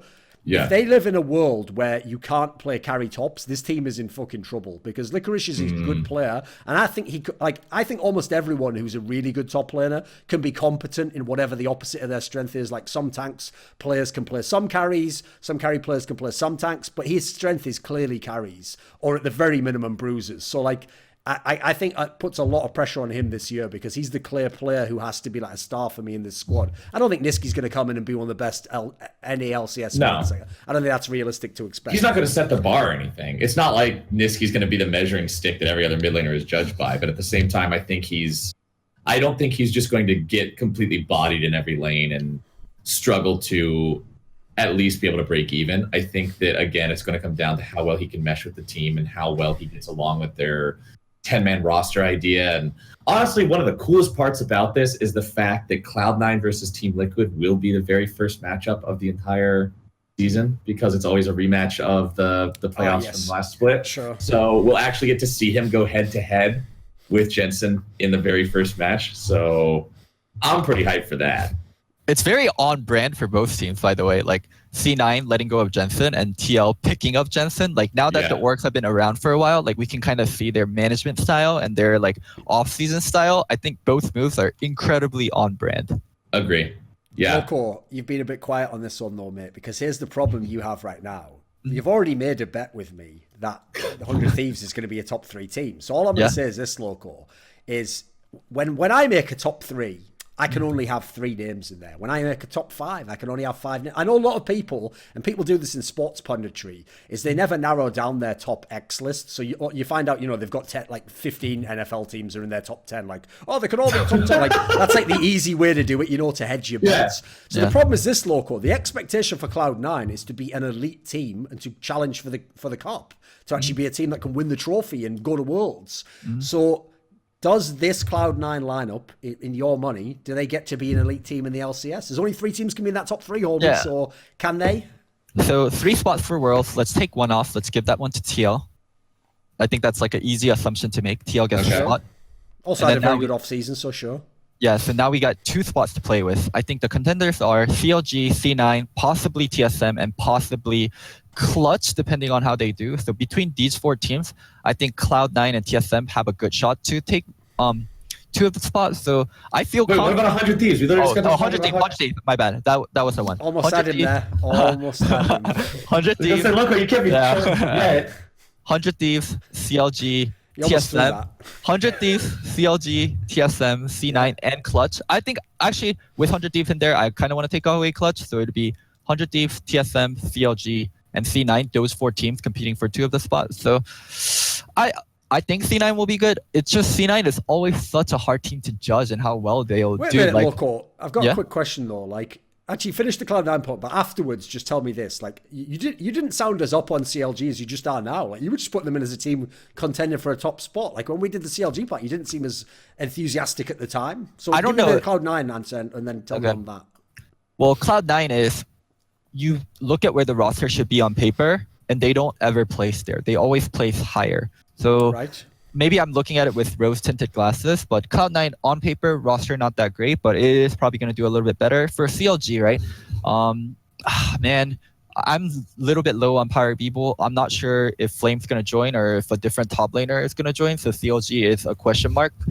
It's hard to judge, but for the 100 Thieves thing, I feel confident that 100 Thieves is, their roster is all 5 members are set. There's a lot of proven pieces, proven synergy in there, like Bang with SKT, Prolly and Ryu working as a coaching staff, having a lot of Koreans to support Bang, who he Afro linking up again. There's just a lot of proven synergy proven Wait a minute, success. I'm just confused by the comment. All right, you mean like as in Bang had a lot of success in his career, right? Yeah. Okay. The only question mark for 100 Thieves is Onda and how good Onda is. But like we can continue moving on. It's like from C9 to a different team. Well, there's a team I think we can probably go pretty quickly through because at the moment I have like this team. If people said they were downsizing, that doesn't always mean you're going to literally downsize everything. You know, it means that you get rid of like a general manager or you make the facilities small or something. Echo Fox looks like a fucking fire sale out the back of some like Walmart that's closing down and they're going to demolish the location in a week from now. Like, what's going on here? They've given away all the good pieces seemingly, and then now they're just adding like, let's be real, players who are considered bottom tier LCS type players or average at best, you know. So what do you think of this Captain Flowers? This is a team that in the past has signed some of the big contracts in the NLCS for certain players. I am worried for Echo Fox because Clutch Gaming was a team that managed to finish top 4 when they went to back during spring split of this year, and that was pretty solid, you know, because this is a team that, again, like you said, these players are not often rated super high by most people. And so then when they were able to take that squad, they went to top 4. Everyone's like, okay, maybe we should start believing in Clutch again. They beat TSM to get there. I mean, Clutch Gaming was the squad that handed TSM their first denial of going to finals by denying them semifinals even. And that was huge. Like this team, they had their shining moment in the sun. And then summer split rolls around and the whole thing catches on fire and the team finishes 9th. Like, and that's not a good sign when you give away your players who are popping off and you replace them with 3 members of the team that finished 9th. I am worried for Echo Fox. I'm pretty concerned about what they're going to do with this roster. I mean, if we do want to find silver linings, Apollo and Hako have played together for a long time now, so you've got some inbuilt synergy between those two. Solo's still kind of a question mark. I've seen him have some pretty good games. I've also seen him have some pretty bad games. But Echo Fox, like, I don't see any world where you can call this anything other than just like a rebuilding period. Loco, what's going on here, homie? I mean, you said it best. They're Walmart, like they're downsizing. Like this team is screwed. They lost everything. And you know what the funny part is? You know the whole like debacle they had with Phoenix? Yeah. I think they're probably going to get Phoenix back. They need an import mid. Okay. They need an import mid. They need an import mid. There's no mid slots open. Other than Echo Fox, Phoenix is the best mid that's available right now. So unless they, I don't know, go out and get Frozen or something, they're probably going to end up adding Phoenix with all like the leftover pieces. You know what Phoenix should do? Here's what you should do, Phoenix. Like, this is where we find out whether you just really desperately want to play an LCS or whether you're willing to be a true legend. Because if you're willing to be a true legend, follow my words very closely, my friend. What you do is you even have like Skype calls with Echo Fox. Yeah, oh, you know, we get over our problems. You know, I come back this year. Like, you get them. So you're like, oh, listen, you guys can stop looking. Like, I'm in. Let's do this. You know, you tell them everything but... Like you said, I'm just getting the contract translated. And then like an hour before the signing deadline, you just say, fuck you guys. I'm not even signing. Like, there's nothing left for you guys. You're wrecked. And then when they're like, but this is bullshit. How can you do this to us? Like, how are we going to find someone? He's like, yeah. How does it feel now? And that's the revenge cut. Like the revenge of the Phoenix. This is like the Game of Thrones version of LCS. It's pretty good, isn't it? It's like, what the hell? If only this is what went on. Sadly, it's a lot more mundane than that. People just calling up like, do you want to play for our team? No, thanks. Right. Okay, well, next person then. So you call him up. Loco, come on. This lineup's fucking waste of time, surely. I mean, I think like, Apollo this has bottom of the LCS spelled all over it, surely. Yeah, I think Apollo Haku are good, and I'm curious to see and find out what happened on Clutch and like why their stock fell down so much. I'm like, what the fuck happened? Like Apollo Haku were like rated as like top tier bot lane, especially as a duo, and even separately, like they were getting a lot of praise. So this is maybe a miracle, but most likely a dumpster fire, and like it's rough. Echo Fox like management going to Phoenix's house, like being on their knees and being like, "We're so sorry, dude. We won't ever do this again." We'll wait till next year for this team. Speaking of other teams making weird moves, though, let's talk about the aforementioned Clutch Gaming that this bot lane for Echo Fox came from, because they've obviously themselves kind of wiped the board and they're trying to go a totally different route. So obviously like Hooney has signed to play there. Piglet is going to be there. Is Piglet actually official, Loco? It's Jake. So the Jacob Wolf official is Piglet, Huni, Vulcan, Lyra, Demonte. That's the Jacob Wolf official. And like the new rumor is Matt over Vulcan. Now that Matt is out of Golden Guardians because Ole joined. Right. Okay. So what do you think of this kind of a line? Obviously, it's hypothetical at the moment, but whatever. We're just having fun speculating. What do you think here, Loco? Come on, let's start with you on this one. No future for this team. Like, where does this team go? Like Huni, Piglet. It gives you a year, or it gives you 2 years. Like, I know Huni's gonna be resident like eventually, and Piglet is already a resident, but are you building on the backs of 2 Korean imports like that haven't shown that great of an incorporation into North America? The only like future piece that you're building around is like Vulcan and Demonte, and also Lyra had a terrible summer split in my opinion. Yeah. So this team I actually do think can make playoffs, but I don't see the future of this team in a year or 2 years. Like, what are they doing? What do you think, Captain Flowers? I think Lyra's performance in Summer Split, because when we were talking about the bottom lane and the top lane from Clutch going over to Echo Fox, we were talking about what happened to this team in Summer Split, like what was with that decline in Clutch, what happened there. And from where I was watching and commentating those games, Lyra's performance was a huge part in it. I think he was lower than subpar. He was just very poor across the board throughout Summer Split 2018. So he needs to either get back to 2017 form or figure out what the hell happened in 2018. Because back in 2017, when Envy was really bad, Lyra was the shining golden light from heaven that would somehow manage to claw wins out of nothing for these guys. Sure. Like, this was the man. And then in 2018, it just seems like that guy completely evaporated and this new dude took his place and he just was not stepping up. So depending on if we get 2017 or 2018 Lyra, that'll be a big difference. Piglet and Vulcan, along with Moon, because they're all in Clutch Gaming Academy this past year, had a couple of appearances in LCS. It was 1 or 2. It wasn't a lot. But when they stepped up and played in LCS, they didn't have a fantastic time. Piglet is a player who has had great success in the past, but in recent memory, it's kind of like what I was talking about with the Raynor effect, where it just feels like he's just been on this downward slump for a while, and I don't see him bouncing back anytime soon if he hasn't already. So I don't think Piglet's going to be making any big waves. Huni can be super impressive, but he was also on a really downward trend towards the end of summer, so hopefully he can bounce back. That one isn't nearly as long as like the Raynor or the Piglet ones for me, because Huni still had impressive plays earlier on even this year, but then in recent memory things just got kind of rough from him. Demonte, I think, is a solid mid laner. That's the piece of the puzzle here that I think is probably the best, and along with Huni, if Huni can step back up and get back into form. But again, there's just so many questions, like which Lyra do you get, which Huni do you get? Those are such big question marks for me. If both of those guys show up in actual form, like if Huni shows up there in fucking World Finals mode and starts bopping people, and Lyra shows up and just starts smite stealing everything and counter jungling people and having ridiculous jungle econ, then yeah, this team could make things happen. But I think bottom lane is going to be a huge weakness for them, and everybody else is going to have to play out of their minds.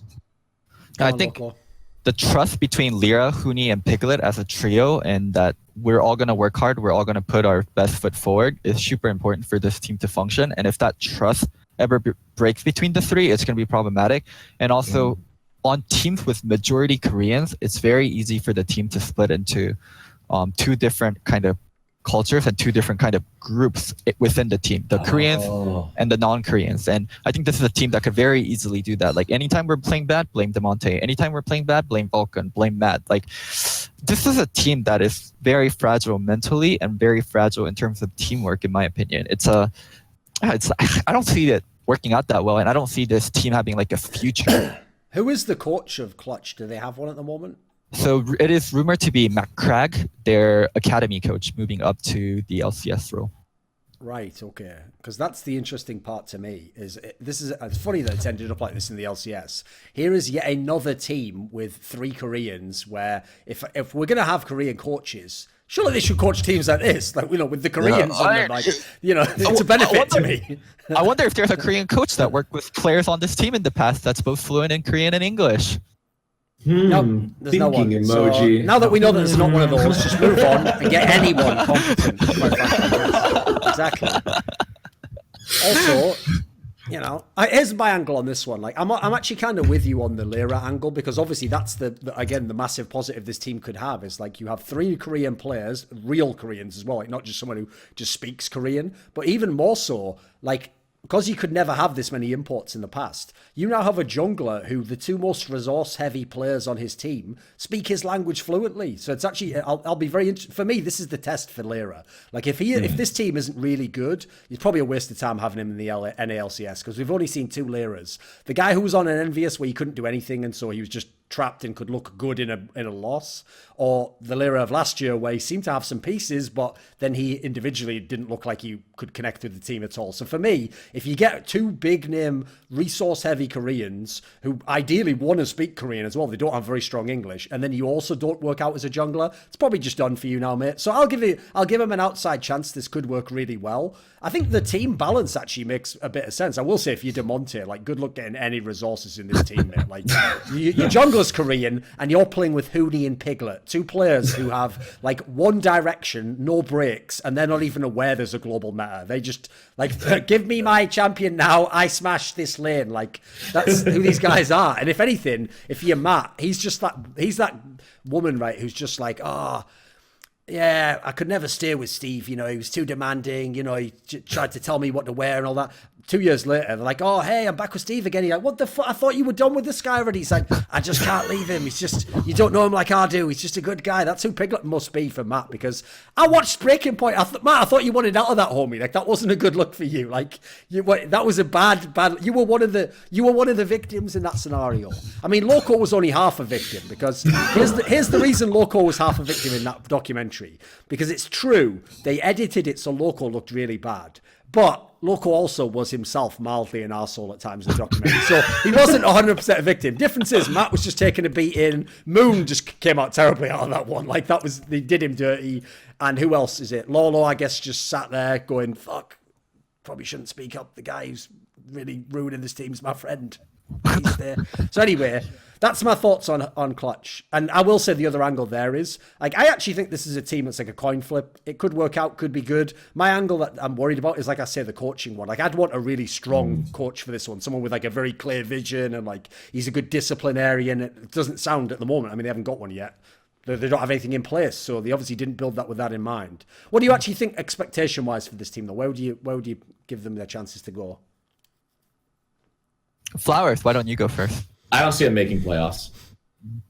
Yeah, I don't see them being dead last, but somewhere 7 through 9, somewhere in there. Loco, what did you think on the angle that Flowers said, though? Because, like, he was right. In the last few years, obviously, Piglet hasn't been that relevant, you know, and it's not like he was playing the LCS, etc. Because the thing is, like, do you actually think Piglet can be a good NLCS AD carry still? In certain metas, in certain teams, but Doublelift is always going to be top tier. Bjergsen is always going to be top tier. I can't say the same thing for Piglet. Piglet has, as you said, has a way he wants to play, has a style that he wants to play, has a way he's going to communicate, has a way he wants to be played around. If all those boxes are checked for that team, for the current meta, then Piglet is going to be great. So Piglet is actually a big question mark, and it's going to depend on what Riot does with their game versus what Piglet does. Right. What does the patch look like? Okay. Yeah. Okay.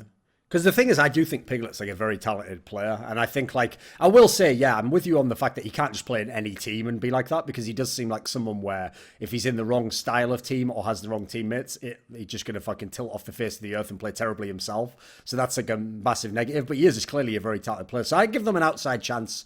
Hoonie and him can do something special. Right, let's move on then. There's not that many teams left in the league. We're getting sort of towards the dregs now, but there is a twist that comes out of it all. Oh, yeah. And a twist for Loco as well. He doesn't know where I'm going to go on this one. So for the next one, we're just going to skip through the bad ones, and then we're going to get to the sexy one, right? So Optic is a team where nobody really had any clue what are they doing with this lineup. Like, it looks like they've shed most of the players. Obviously, they lost loads of their staff with the whole downsizing thing, etc. Right, Loco, start us off on this one. What the fuck is going on in Optic Gaming? So, okay. Optic technically didn't downsize. They upped their budget for League of Legends, but you're team budget compared to the top team's budget is still like a booger's worth. Like your team budget is still massively tiny compared to the top team. So yes, tell us you didn't downsize, but you're definitely not investing heavily as the other teams. So yes, Optic management, technically you did not downsize, but realistically your salary and your budget is much smaller than the bigger teams. With that said, what the fuck is Crown doing on Optic? this was like an that was outside move. everyone's collective reaction when they saw that announcement. Crown is like someone that was like stressed because he like wanted to work hard but wasn't getting the same kind of results. Like, and then towards the end of the season, he's playing more stuff like Lulu and Malzahar and being a supported mid. And then now you're going to Optic. Like, man, dude, Crown, you're not gonna have a good time here. So Arnold, the chief growth officer of Gen G, actually tweeted at me whenever I tweeted, yeah, what the fuck is Crown doing? And he said, Crown is incredibly hardworking. They wouldn't have got to Worlds without Crown. And I'll give credit to Arnold. He knows more about Crown than I do. He worked with him previously for I'm not sure how many years. But still, like, I just can't believe it. I think it's Arnold sticking up for his boy because Crown is, I mean, he worked with Crown and he wants to speak well of it. I just cannot see Crown working out well on Optic because of the playstyle issues, because of Crown's form, and because of expectation. It just, yeah, like this is the biggest question mark move for me. What do you think, Captain Flowers? World champion. They are recruiting a world champion. I mean, they've recruited a world champion, but I feel like maybe the goal here for Crown is, because I mean, he did talk about how he was having, like, he was under a lot of stress mentally. And like what Loco said, it's putting all this effort into it and trying to grind so hard and not getting results you want to see. Now, this could go one of two ways, the way I'm looking at it. You still keep up that grind, you still put in all that effort, you still go crazy like that, and just trying to go all the way in, and you are not going to find wins with, like, you're not going to be an NALCS champion on Optic. You're not going to go to Worlds on Optic. You're not, like, that's not going to happen. If he continues to try to do that, then I think it's just going to be really stressful. It's going to be a bad move. If he wants to try to step back from the hyper competitive sphere and still play professionally, but just kind of one of, like what you guys were talking about earlier, like a guy who can just not look at winning as the only thing that matters and instead just go to play and to compete and just continue playing professionally, even if you're not on a top org. If he can try to do that and reset his mental while doing so and just sort of try to take some of that stress off of himself, maybe that's why it's the right move. But at the end of the day, this is still really wacky to see a name like Crown, who 2 years ago is world champion and now is playing with Optic. It's really strange. Yeah. I think this is a terrible. Like this for me is one of the worst moves of the off season because The it doesn't worst. make, in my opinion, it doesn't make sense for any of the people involved. Like I don't know how it works for Optic because as far as we can tell, it doesn't sound like they're getting a big star-studded roster. They're also going to be going with something of a budget roster in certain spots, including like rookies or people who've barely played much in the LCS. So it's not like you're slotting Crown into like, let's say he was the mid laner for 100 Thieves or something, which obviously like residency-wise wouldn't work. But you know what I mean? Like at least in that scenario, it's like, right, you got a lot of other pieces around him, you know. You've got other Koreans even that can play with him. No one has any clue if there's going to be, like, Crown might just be the lone Korean on this team. Who the fuck knows? And then it doesn't what? seem like exactly. He's also not a very outgoing person either, by the way. So, like, I'm always worried for those sorts of Koreans when they go abroad. Then you add in, he has his own history when he was in Brazil for a while, where, by the way, he didn't particularly do well there either. So, like, I don't know if this is like him trying to, like, overcome his fucking trauma from when he did that, but I wouldn't have gone with this one personally. I'd have stuck in Korea. Like, I think what he should have done is join like a lower level LCK team and work his way back, or, you know, find some coach who understands what he's got left. Because I have to say, he is one of the big, like, what ifs for me. Like, I still don't really understand. Here's the players I never understand when they get bad. Is the players where they clearly have like high mechanical ability. Because I understand if a player, like, I'll give you an example, okay, when we were talking about Rainover before, it's not that crazy to me that Rainover can drop off, because a lot of what he did looked like it was like intuition, or like he just had a great read for the game, you know. He was a pathing god, right? Like he knew where to be and where to go. Well, you know, if your signals are mixed in that sense, or you just don't have your read isn't as good anymore, yeah, your level's going to drop off massively. That makes sense. sense. But when someone's like an individual beast like this guy was a couple of years ago, it's crazy how far he dropped. Like he eventually got so that what they were literally doing with him in LCK was they would literally do that treatment of like, right, you just play Malzahar, that's all you do. Malzahar duty. If you say that to a mid laner who used to be a star, you're basically saying like, I don't believe in you as a star anymore, and your job is just don't fuck up, please. Like press R. You're going to have 2 moments in this game. If you don't fuck up both of them, we might be able to carry your ass over the finish line like that. Like, if that's where you get into, and at the time you're on the reigning world champions, it's not a good prognosis when you then move over like, right, well, I've moved to the NALCS, to a franchise that has yet to have any real success. They haven't signed any other players. I only speak Korean, and I hope I win. It's like, well, you know, I think you might have taken that whole American dream thing too far, Crown. It's supposed to have some realistic elements to it. It's not just a dream, mate. Like, you have to actually have some way to achieve the dream, my friend. This is a rough one, I think. The problem is this, though, Loco. What are the rumours as to what they might do with the other spots? Like, is there any other rays of light to go along with Crown? So this isn't confirmed, but Dokla and Big, they're... I want to get his position correct, but Malik, who used to be a former Dota player, who used to run Elements, who used to work with North. Yes. This European kind of like previous pro manager person is running, I want to say Infinite Games, like their big department. Entertainment, I believe they're called, yes. Said that they are investing into young talent such as Dokla and Big. So I'm pretty sure those two will stay. But I actually think I know who. I think I know who their jungler is, and it's gonna make the picture even funny. Right, wait there 1 second. Let me have a very, very quick rant. This won't be a very long one. I've said this many times before. I'm going to say it again. Right, if you're someone who doesn't know much about the esports industry, developing younger or newer talent is code for I don't have a lot of money to spend on players right now. You know who's really cheap? People who are young and have never done anything yet. Like, yeah, they tend to not cost much money. Like, no one out of choice goes, you know what? I could have the highest payroll in the NFL and win the Super Bowl. But instead, I think I'll try a bunch of people who've never played before, just pay them a little bit and hope it works out. Like, no one does that out of choice. You do that as it's a clever way to spin it that you just can't sign all the best players. Like, that basically does imply, Loco, that they are just trying to spend less money this year. Mm-hmm. Surely, right? Yeah, surely. Especially because these aren't players with a lot of hype around them either. Yeah. But they get mad whenever you say they're downsizing. Of course. They're investing more into League of Legends. So you're not allowed to say that. Anyway, so I'll say all day long, mate. Who's this juggler that you have the magic info on? I'm not going to say things are confirmed because obviously I've been wrong before and I don't want to be like the Jacob. Okay. I can't have Jacob Wolf's credibility. I think it's Meteos. Really? Yeah. Right. Wait a minute. If Meteos had attitude issues in 100 Thieves, didn't really maybe like some of the players in the team, how is he going to enjoy playing with a bunch of rookies and Crown just sat there not speaking at all, just going like, do I press R yet? Then they're like, shut the fuck up, Crown. Like, what? How's Meteos going to handle this team? Mate, he must really be hungry to come back. He must really want to play in the LCS again. You know what, Meteos? You've obviously rediscovered your love for the game because you love the game so much, you're willing to play in this Optic Gaming lineup. Like, all doubts are lifted from you, Meteos. You are a fucking legend, my friend. Obviously, what we talked about was certain players like playing their brand of League of Legends. Meteos plays his brand of League of Legends. At least on this team, he can play his brand of League of Legends. Yes. And people won't argue about it. Like, they'll actually listen. Yeah.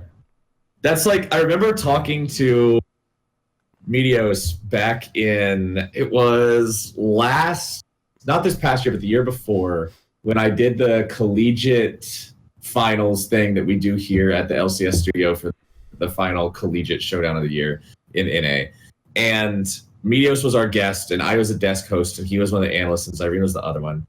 And in between the games, we were just talking about different shit, and one of the things that we were commentating on was how this was back when there was still the tracker's knife in the game for the jungle items to drop the wards, and how everybody in pro play always builds tracker's knife, but in solo queue, you always see junglers build Skirmisher Saber or Stalker's Blade because it actually helps. And Meteos was like, yeah, dude, I want to build Skirmisher Saber and Stalker's Blade. I like this so much better than the Warden Knife. And then how he couldn't, and how if you go back and even look at some of the games that he played professionally, like, you could look at every other team that played that week, and it would be Tracker's Knife, Tracker's Knife, Tracker's Knife, and then Meteos would have Stalker's Blade because it was more what he wanted to do with his style and how he wanted to play the game. Even if Tracker's Knife was the optimal choice, that was the choice that he wanted to play because it fit better with his style. And I respected that because that's what I always say I want to see players do is do shit that matches their style.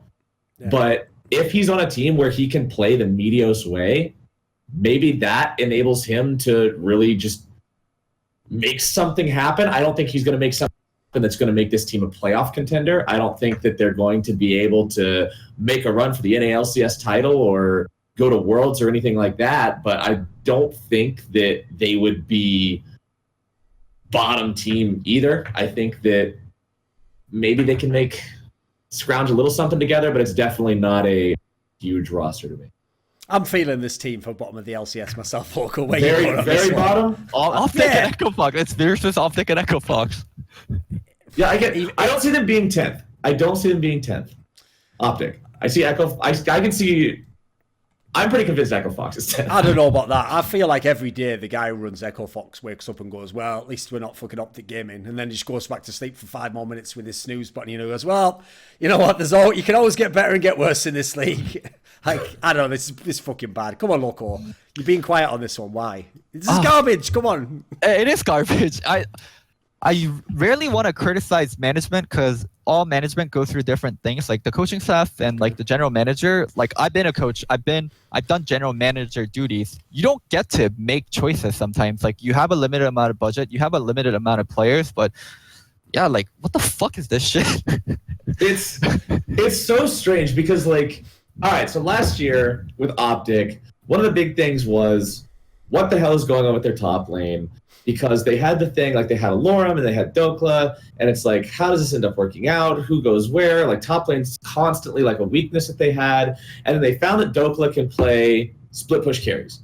Dokla can do like Fiora, he can do like Camille type stuff. He can play these champs and make things happen. And that seemed to be a style that worked for them. So maybe they keep him around and keep trying to play that. But again, that is so at the mercy of the meta too, because if like Dokla can't play a split push champ because the meta says that shit's bad right now, then he's in a lot of trouble, I think. Big stepped up last year in being a shot caller for this team, but again, if Crown has communication issues and Meteos has a different idea of like where they want to go in terms of the shot calling from what Big does, there could be some headbutting there. I'm not sure. Again, I still think Meteos is a good player, but I don't think he's going to 1v9 and carry Optic to the finals. And yeah, there's a lot of question marks around this one. There is though, Loco, a spot for an import at AD carry potentially, right? Yeah, I mean, but is there anyone to sign though? That's the problem. I think it's gonna be Arrow again because Arrow wants to play in North America. He speaks in English a lot. But Arrow is on the same trajectory as Reign over Piglet is, where he used to be like, holy shit, and now he's like, oh, it's not as cool anymore. He was MVP. He used to be MVP over PSG double list. Yeah, he was MVP material, and then he's not. Yeah. I don't think that the Arrow makes this Optic lineup look any more impressive. They make it more competitive versus Echo Fox. Arrow is not doing it for me. And again, like we still don't know if Meteos is the confirmed actual jungler, right? Because that's all. And we don't even know if Dokla and Big are confirmed either, because you said like you were just assuming that was quoting like whatever Malik said. Yeah, right. Yeah. So right, no one's gonna kill us if you're wrong. Don't worry about it. Yeah, we're still all speculating. So don't come after me and fire torches and shit like that, Twitter, if I'm wrong on this. But yeah, if it's Arrow, like Arrow and Big as a bottom lane, you're not walking into a game being like, oh shit, this bottom lane, like we got to really make sure that our jungler's hanging around here and having presence down here because these guys are going to stomp our lane or anything else like that. And top lane, yeah, Dokla can get going, but again, it's not like, oh man, this guy is just going to, it's not like someday where it's like, oh, this dude's going to run over some people. And mid lane, if Crown is playing Malzahar, where's the threat, I guess is the question I'm asking. Where is the oh shit factor where once you hit a certain point in the game, you're like, this dude's about to pop off? I mean, the oh shit factor is hopefully they do a filming series and we get to see what the fuck happened. That's the threat. It's not going to be that great though, look. It's going to be a bunch of Korean guys just looking fucking sad at the ground, and then a bunch of guys who are American just going like, when does my career continue? You know, like, it's not going to be straight fire, is it? Like, they're not going to be in the diary room of Big Brother like, oh, I can't believe Arrow's eating the cornflakes again. Like, here's the thing about this team that makes no sense to me, is that, like, why are we using an import slot on Crown? Like, if you're going to use an import slot and you're going to keep Arrow, crazy thought, maybe get a support player that goes with Arrow. I mean, there was this guy called Ole who is teamless, and you could have gone hard for him. Then again, he probably costs money. So I guess players who are terrible don't cost very much. Joke's on me, right? What do I know about business? There we go. You beat me there, Optic. Right, let's move on, because what we're going to do is this.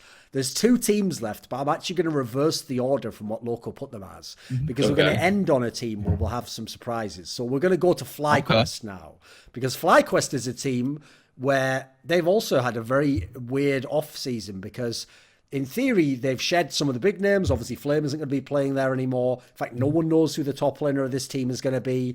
They've gathered together a whole bunch of people that you know, so they've got Wild Turtle still. Supposedly they're getting Paul Belter as their mid laner. They've kept Santorin. This is the rumor. What do you think on this one, Loco? What's going on with FlyQuest? What's the logic here?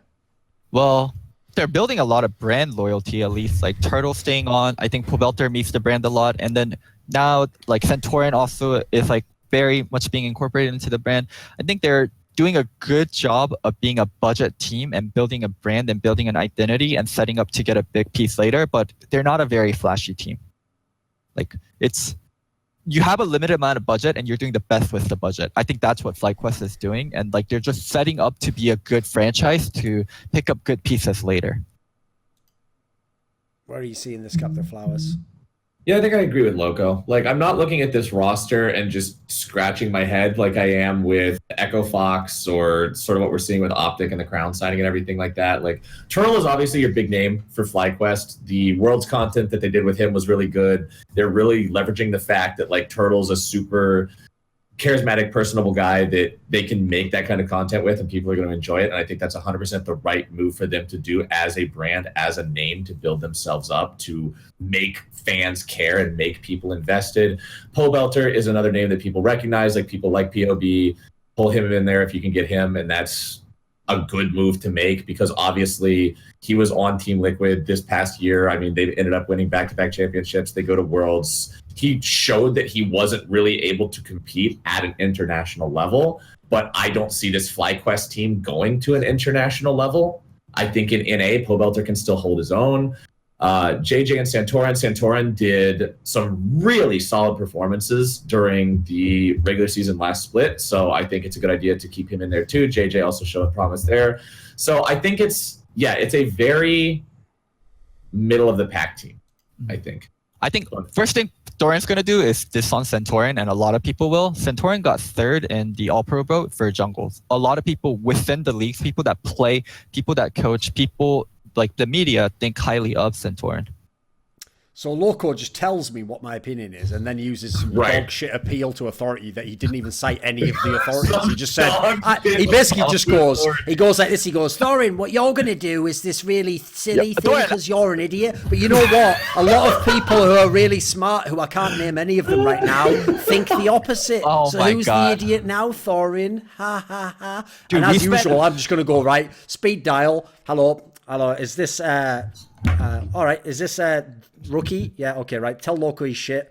You are shit, Loco. I will take you. Right, there we go. I win the appeal to Thor. I told you I'll do that every time, man. Oh my God. I'm going to do that. We spent at least 100 hours talking about what we think about a bunch of players. I know what you think about certain players by now. No, but here's the thing. I don't think Santorin's like a totally dog shit player. Like, wow, I just thought he was never... No, you're one of these people who's never understood this. This is why I actually think like you make like a kid. Like I've seen you do this over and over again. I'll call you out. Okay, you want to call out Layer Loco? Sure, go ahead. You believed in all these fucking NA junglers TSM was recruiting. You thought Mike Young was a good pickup. You thought Grigg was a decent pickup. Like none of these players did I ever for 1 second think were going to be super awesome, because they've done literally zero of like real substantive quality to be on the level of a TSM. So the key thing for me is like, it's which team you go to as whether I not or judge it's a good move or not. Like, for example, when we were talking before about like Cloud9 adding Niski, like Niski is a good player, but I personally think Cloud9 should have been able to get a bigger name. Like they should have been able to get a better player. So even though I could think he's a good player, I might think that's a questionable move, you know. So in this particular case, for where they were as a team, I actually thought Santorin did a pretty decent job. He seemed like he was one of the better players in the team. The point is, though, I don't ever think FlyQuest were ever a team that were going to go deep in the playoffs. I never had them go into semis or finals. Like, I thought even making playoffs was pretty decent when you look at what a ragtag bunch of players they had on that team. So, like, I think this is like not a bad. I'm kind of with you. Like, this is like not a bad lineup. The problem with this lineup is like, if you were told by someone, try not to spend a lot of money, then it seems like a pretty decent lineup to put together, actually. But if you actually had any like real backing and you had like the ambitions of being a top team, I think you failed. Because this looks to me like someone said to you, build a team that's like probably going to make playoffs, and then beyond that, we don't need too much more. Like, as long as it's going to make playoffs, that's like that's what these pieces look like. Like, these are all solid pieces. There's no mega big name here. Like, there's no superstar player yet. There's no piece that I'd go like, fuck, he could be an MVP candidate. There's nobody in this lineup for that. So I think it's all solid players, but I just don't really know where FlyQuest goes from here. Like, to me, they're just the same FlyQuest they were before. They're all right, but they're not going to be great or shit, probably. I actually think they have a very good future. So if JJ or Viper, who's rumored to be the top, if they turn into actual NA players like that are good and that are pieces you can get, this team can get 2 imports anywhere. They would have 5 NA players: JJ, Turtle, Pobelter, Centauran. Who am I missing? Viper. All 5 are NA residents, so they could get 2 imports anywhere. This team actually has a future in front of it, depending on how the players develop and what things look like and which imports are available in a year or 2. So I don't feel the same way about Clutch. I don't feel the same way about our Optic or even GGF, but I think FlyQuest is set for a future potentially, depending on how the pieces fall and how much their players develop.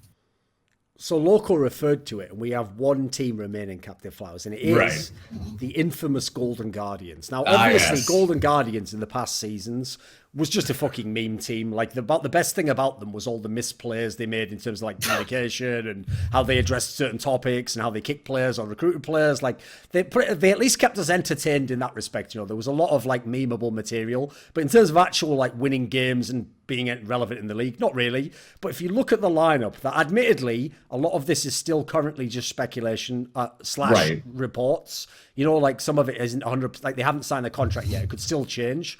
But at the moment, the lineup that is rumored goes like this: Hauntzer from TSM. They keep Contracts as the jungler. They get Froggen as their mid laner. They keep Deftly as the AD carry, and they get Ole as their support player. What do you think of this 5-man lineup?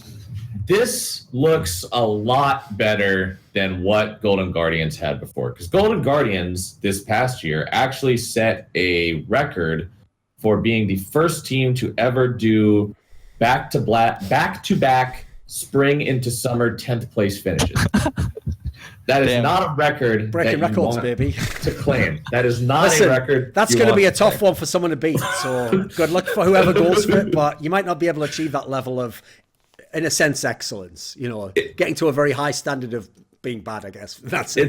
It's not where you want to be. But this roster looks a lot better to me. Like, Hauntzer obviously is a pretty big name in top lane who's done well for himself. Of course, he has been on TSM, which is a team that always had a lot of good pieces together. So how is he going to do on a team where you don't have TSM as the other 4 members? That we'll have to wait and see. Contracts kind of had the initiation into NALCS that felt really similar to what happened with Mike Young for me. He's like this young kid who shows up and he has an explosive couple of games and everybody's super hyped about it. They're like, yo, holy shit, this guy is insane. And then afterwards, he leaves Cloud9. He goes onto the Golden Guardians roster, which is significantly worse. And he has a couple of good games. He pops off a couple of times. But again, with the roster the Golden Guardians had, it's not like he was going to carry that team anywhere. So my question, I guess, for Contracts is, how does he look now that he has a more capable team to play around? Froggen is always like... Froggen's somebody that I talk to whenever I can. He's a really cool guy. He's super dedicated to the game, like just always grinding, always playing, always trying to get better. So I think he would be... I'm looking forward, if that is true, I'm looking forward to seeing him back in mid lane, especially going up against all the other mid laners that we got here now, like I want to see that kind of a pop off from him. I think he could be a big carry on the side of Golden Guardians. Definitely, I don't know. Definitely still a pretty big question mark for me. We'll see how well he does. He had a couple of games with some pretty impressive stats during this past year, but again, you can only have so many impressive stats and still finish 10th on a team. So I'm not quite sure. And Ole, I don't know. Ole's depends on which Ole you get, because if you have the Ole that's having the kind of issues that he was having around like MSI of last year, then he needs to be confident. They need to have good teamwork. Communication, I think, is big for this team. If Contracts is going to pop off and play super well in the jungle, he needs to have awesome communication with his laners. If Froggen is going to do well, he needs to be communicating with everybody, because Froggen kind of had this reputation back when he was on Echo Fox of being this massive resource black hole where all the gold and everything would be put into him. So we need to communicate like where all the resources are going. Ole needs to be communicating to everybody about where he's going to make plays and where he needs to be. That's my number one word for this team is communication. I think these guys will be good or bad depending on how well they mesh. Come on then, Loco. I think the GM and coach for Golden Guardians actually did a really good job in setting this team up to be at least relevant and talked about next year. They got a lot of fan favorites, Hanser, Froggen, Ole, like all three of them have big fan bases. But in terms of like where this team goes, like you're not competing for Worlds. You're going to be in playoff. It's another like middling roster. Like we joke about NA being a for fun reason, but the top teams in NA, like the amount of star power and the amount of like top talent they have is actually pretty high. Like Froggen barely made it onto an NA-LCS team. Someone like Froggen barely made it onto an NA-LCS team. That's the level of talent NA is getting more and more of. So decent roster, but not top tier. Gonna be a fan favorite. Like props to whoever put it together. Like I can see them making playoffs. Yep, they'll make playoffs. I do think this is potentially a playoff team, but NA is actually a decent region now. We're importing so much, and so many people are becoming resident. Like, you have to be fucking good to be a competitive player in NA now. It's crazy to say. Here's my surprise for you, Loco, because I think this team could be a top 4 team in the LCS. Like, I think if this lineup is whoever made this lineup did a fucking killer job. Because the key thing that they've done, as far as I can tell, is the two big names, Haunter and Froggen, they have caught a moment when their stock is not as high as it could be. So, for example, Froggen just hasn't been in the picture for a while, and it looked as though he didn't get a lot of like the big offers. And Haunter, obviously, is coming off the bad year on TSM, where most people aren't really hyped about him anymore, but they're players where Haunter's an NA player anyway, so he has an added value in that sense. Pretty quality player, and has only shown us one bad year. And quite frankly, I have a hard time picking apart that whole year, because when you divided up Blamus, like who was bad, who was good, they were all pretty bad to begin with. Like there wasn't a lot of like positives in TSM in the spring split. So I don't think you can. I know people love when one player gets kicked from a team and one player stays. People like to rewrite history to scapegoat the guy who got kicked, because it's more comforting if you're a fan of the team. Like, well, we got rid of the guy who was the problem, but you know, the guys who were staying, they were all quality. Like I think there were a lot of problems in TSM. I don't think they were all Haunts' fault, even though I do think he was in the summer kind of bad. Then you look at the rest of the team. Contracts is a quality player. It's just that he's someone who he hasn't still inexperienced.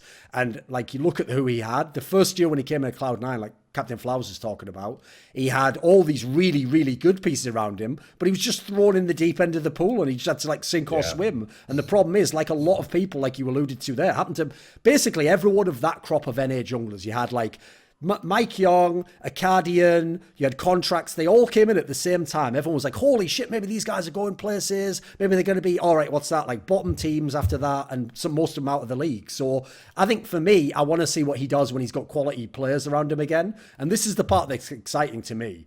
It's like, because I already thought Deathly was easily the best player on the Golden Guardians. Like, he actually is the only part that they had that I actually fit that whole bullshit narrative of like, we were just trying to develop players. Like, you're not developing Lolo and Matt. Like, we've already seen them for quite a few years now. Definitely did get a lot better. Sure. He started Well, it to. definitely really was like a legit rookie. Came in and looked Yeah. pretty good, even on a very bad team. So give Ole, who, by the way, for somebody who's a Korean, is one of the most outgoing Koreans you're going to see. Like, he's already played in the LMS, he's played in the NLCS, he's played with many players who weren't Korean. Don't think he's going to have the same problems other people do who are Koreans. Froggen, I think, can still be a pretty good player. I think this is a team that has threats out of all the lanes. I think it's a pretty solid squad, actually. Coaching, I'm not as sure on. In Aero hasn't been that famous. Then again, he worked with Froggen, so he has a sense of what Froggen wants from a team. I think this is a pretty good setup of a team, Loco. I think this will be top 4. Do you want to take a bet on that? The cutoff being top 4 at the end of the season? Yeah, let's do it. Okay. Do Why don't we do multiple bets, and whoever, so like this is one, the other 100 Thieves is one, and whoever gets more correct does the video instead of having a reward for every bet. Okay, but then we're gonna have to keep track of all the fucking bets. Oh, don't worry. Write them down He's got somewhere. a spreadsheet of bets. Yeah.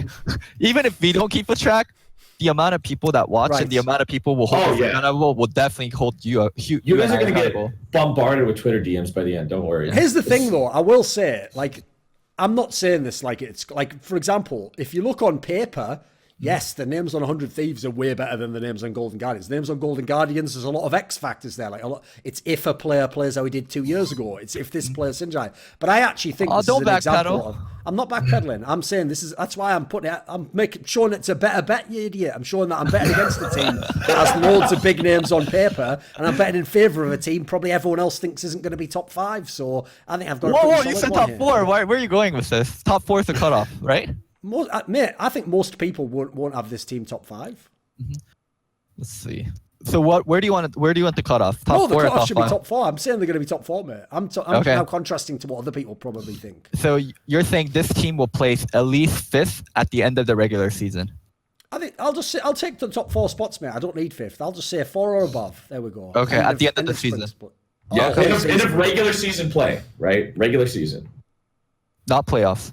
This is just for spring, though. We're doing, yeah. Yeah, just for regular season, not playoff. Yes, top 4. Because one aspect I think is underrated about this team is it doesn't have any logical communication problems. Like, you look at the players in the team. I think Contract is someone who wants his lanes to tell him where to go. I don't think he wants to be like the leader in that sense. I think Froggen is a player with a very set player style in mind who wants to play the way he wants and has got the coach that already worked with him. Haunts is someone who, after having seen what happened before, I think he comes into this team and has the mentality of when he was in TSM with Bjergsen and Doublelift. It's like, right, Froggen definitely can be the main players if you want. If we have to play tanks, great, I'll play tanks. So definitely, yeah, he has to advance a bit. But I think the players here all make sense. I think the balance is good as well. I like the different roles and who's like what type of a player historically is in each role. So I like this team. I think they're better than you give them credit for. We'll see on that one, though. We'll see. Okay. We'll see on that one. Loco's not feeling it, you know.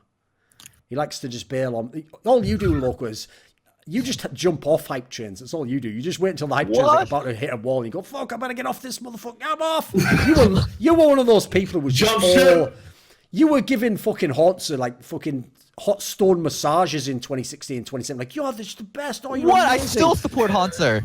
Support Haunter, but I just don't think overall this team is going to be good. If you showed me this team about a year ago, definitely 2 years ago, I would be like, this is a top tier team in NA, but just NA teams have been overloading more and more on talent, and more people are becoming residents. So most top tier teams have 3 imports now, not 2. They have 3 imports now. So it's going to be good for all those other teams that have got all those residents, because like a resident, they can fucking stay at home when this team's in the playoffs and they're just watching and then having to watch me win this bet. And I'll link to that fucking video every day on Twitter. I won't really have better things to do that. Anyway, right, we're coming towards the end of the episode now, so I don't think there's that much more to discuss, but we'll just do this, okay? Captain Flowers, is there like a general broad stroke kind of set of directions or trends that you'd say from this off-season? Like, what do you think the theme has been of the NALCS off-season so far? Well, it actually goes back to the thing that I was talking about. One of the things that I noticed was what I was already had mentioned earlier, where it seems like teams are moving away from that. He's a star player, even though he talks a lot and has a bunch of like communication issues, sign him anyway, types of things. So that's one thing that I think looking at going forwards is going to be especially important for players, because, and if right now you're playing in North America, you're a challenger player and you're thinking you want to go pro, please listen up. Every time you go to hit the enter key, don't do it. Stop typing. Stop talking shit. Okay. Play the goddamn game. Stop being stupid. We have too many players in the North American ecosystem just because of the general attitude and the culture that we have here of like everybody trying to just do highlight reel super streamer bullshit and everybody going off.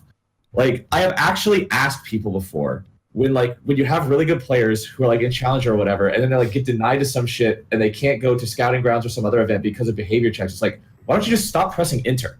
Like, just stop talking. And they're like, these guys got to know how bad they are, man. I'm like, look, that's the hill you're going to die on? That's your hill? Like, are you serious? Like, as we move forward and as the level of talent goes up, like Loco was already talking about how NA, the level of talent is growing. More and more people are getting imported. You think you're going to get a shot if you're a toxic dude that just will not stop talking shit, you have communication problems, and somebody else that is better than you could be imported? People need to fix their attitudes. I think that is going to be really important, and players also have to be very careful about how themselves. Like, I'm going to go back to the Gilius thing that I was talking about earlier, because he's a perfect example of this. It doesn't matter. I don't know the guy personally. I have never talked to him personally. But that means I don't know anything about him in terms of what he's actually like. But the way he carries himself on Twitter, the amount of trash that he talks, the way he's so antagonistic towards everyone, that builds you a reputation. And the cool part, or the uncool part, however you want to look at it, about reputations is that whether or not they're true, people believe them anyway. So for so many of these players moving forwards, don't try to develop some dumbass, bad boy, trash talker, high elo toxin dog personality. It's shit, and it's not going to get them anywhere. Like, especially now that we're franchised and teams don't need people who are talented but shitty to keep themselves in the league. They are not going to need those players as much anymore, and that's something that I look to continue probably to be more and more of a trend. Sorry for the rant. That's okay. Someone make a poster. You know that one where it's like Uncle Sam, but it's like, Captain Flowers needs you to stop fucking pressing that enter button. Yeah, I need you to shut the fuck up. Exactly. Yeah. And join the NALCS today. Yes. There we go. You're not that cool. You're not that edgy. Yeah. What is it? Like, great. Like, you have L9 as your tag and you're inting, and it's so fucking cool. Yeah, bro. That if you lose this game, like, you're so cool. Like, you're so cool, dude. But if you want a serious shot, like, people will look at you for Academy if you're a decent NA player. Like, Academy is not going to get filled up with imports. Like, as Captain Flower said, like, don't fucking press enter and just play the damn game. LCS players, Academy players, streamers will talk about your, like, how toxic you are. Like, before they pick you up, they will call me. They will call other people that they know about and say, hey, do you know about player XYZ? Is he good? Like, what's he like in solo queue? I'm not joking. No, it's the way you just made it about you. Like, you're like, you're like, listen, you think you're just going to come in the LCS? You're just going to join my team? Nah, my homie going to hit me on the hip when you're trying to join the LCS. He's going to hit me on that burner where I say, hey, you never called me on this one. It's the private TSM coming back Loco one. He's like, listen, that guy's a piece of shit. I saw him in solo queue. Get him out of here. Like, right, it's already done. It's a done deal. You're done before you even get in there. Next thing you know, you'll be playing on fucking Silvercoin United. And at that point in time, your career's over. Okay. But certain teams will legitimately call me and ask about players. I mean, there's other people that they call and ask about. And those people you play solo queue with. You think raising at Scara is cool? Teams will ask Scara what they think about you. He might say good things about your skill level, but he's going to say shitty things about your attitude. Learn to keep your mouth shut. Yep. Exactly. Stop trying to be Tyler 1, because you know what? If you try to be Tyler 1, you're going to come up short. And you have to understand, people like Tyler 1 have only been able to get to the level they have by standing on the shoulders of the giants before them. It's actually the same reason why he's able to see what's going on the Cops ride at Disneyland. It's just it was a low-hanging joke at the end of the episode. Leave that in, though. Leave that in. Here's the thing, Loco. As well as mentioning TSM as often as possible, we have to try and incite big-name streamers in the hopes that they might come on an episode and basically inadvertently gift us free ad revenue because they're much bigger than we are. So anyway, that's enough of the foreign shot segments. Come on. Using an Isaac Newton quote, it's good, wasn't describing Tyler White. No, what's great about it is that was the greatest crossover. Yeah, what was good was I used a really classy, like highbrow literary reference to make an incredibly low-hanging joke about someone's height, which isn't even funny material. There's layers to the joke. It's kind of like there's a formula there. It's not a great one, but I'm repeating it anyway. It's sort of like Twinkies. They're not the best food, but someone's eating them, so whatever. And that's the end of this episode of Listen Loco, presented by Twinkies. And anything else to say, Captain Flowers? Where can we find you? Thanks for having me on here, boys. If you want to Captain Flowers, you can also catch me on the North American LCS and most Riot International events, whenever those happen. So we'll be doing All-Stars coming up here. The beginning of December. That's going to be a cool event. It'll be in Las Vegas. Make sure you tune into that. And then the North American LCS will be back at the beginning of next year. So that's when we're going to get to see all these rosters come together, all these pieces go into play, and most importantly, which one of these two dudes is going to be right and which one makes a video. Oh, you know what's sick? I've just realised. We're going to end on this note. Is that even though from the players, I'm sticking with my analysis. The players are right. I do realise I have essentially just said Golden Guardians organisation is going to get a top 4 place in the spring split. That's hard for me to. I'm going to take some time to deal with my therapist over that, because even though somehow part of my brain does think it's going to happen, it sounds so wrong. It sounds so wrong in so many ways. So whatever. I guess the upside. Yeah, exactly. I'll just be able to rip on Loco. Like, hey, I remember when Golden Guardians got successful after you left. Like, at that point in time, it was all off from there. So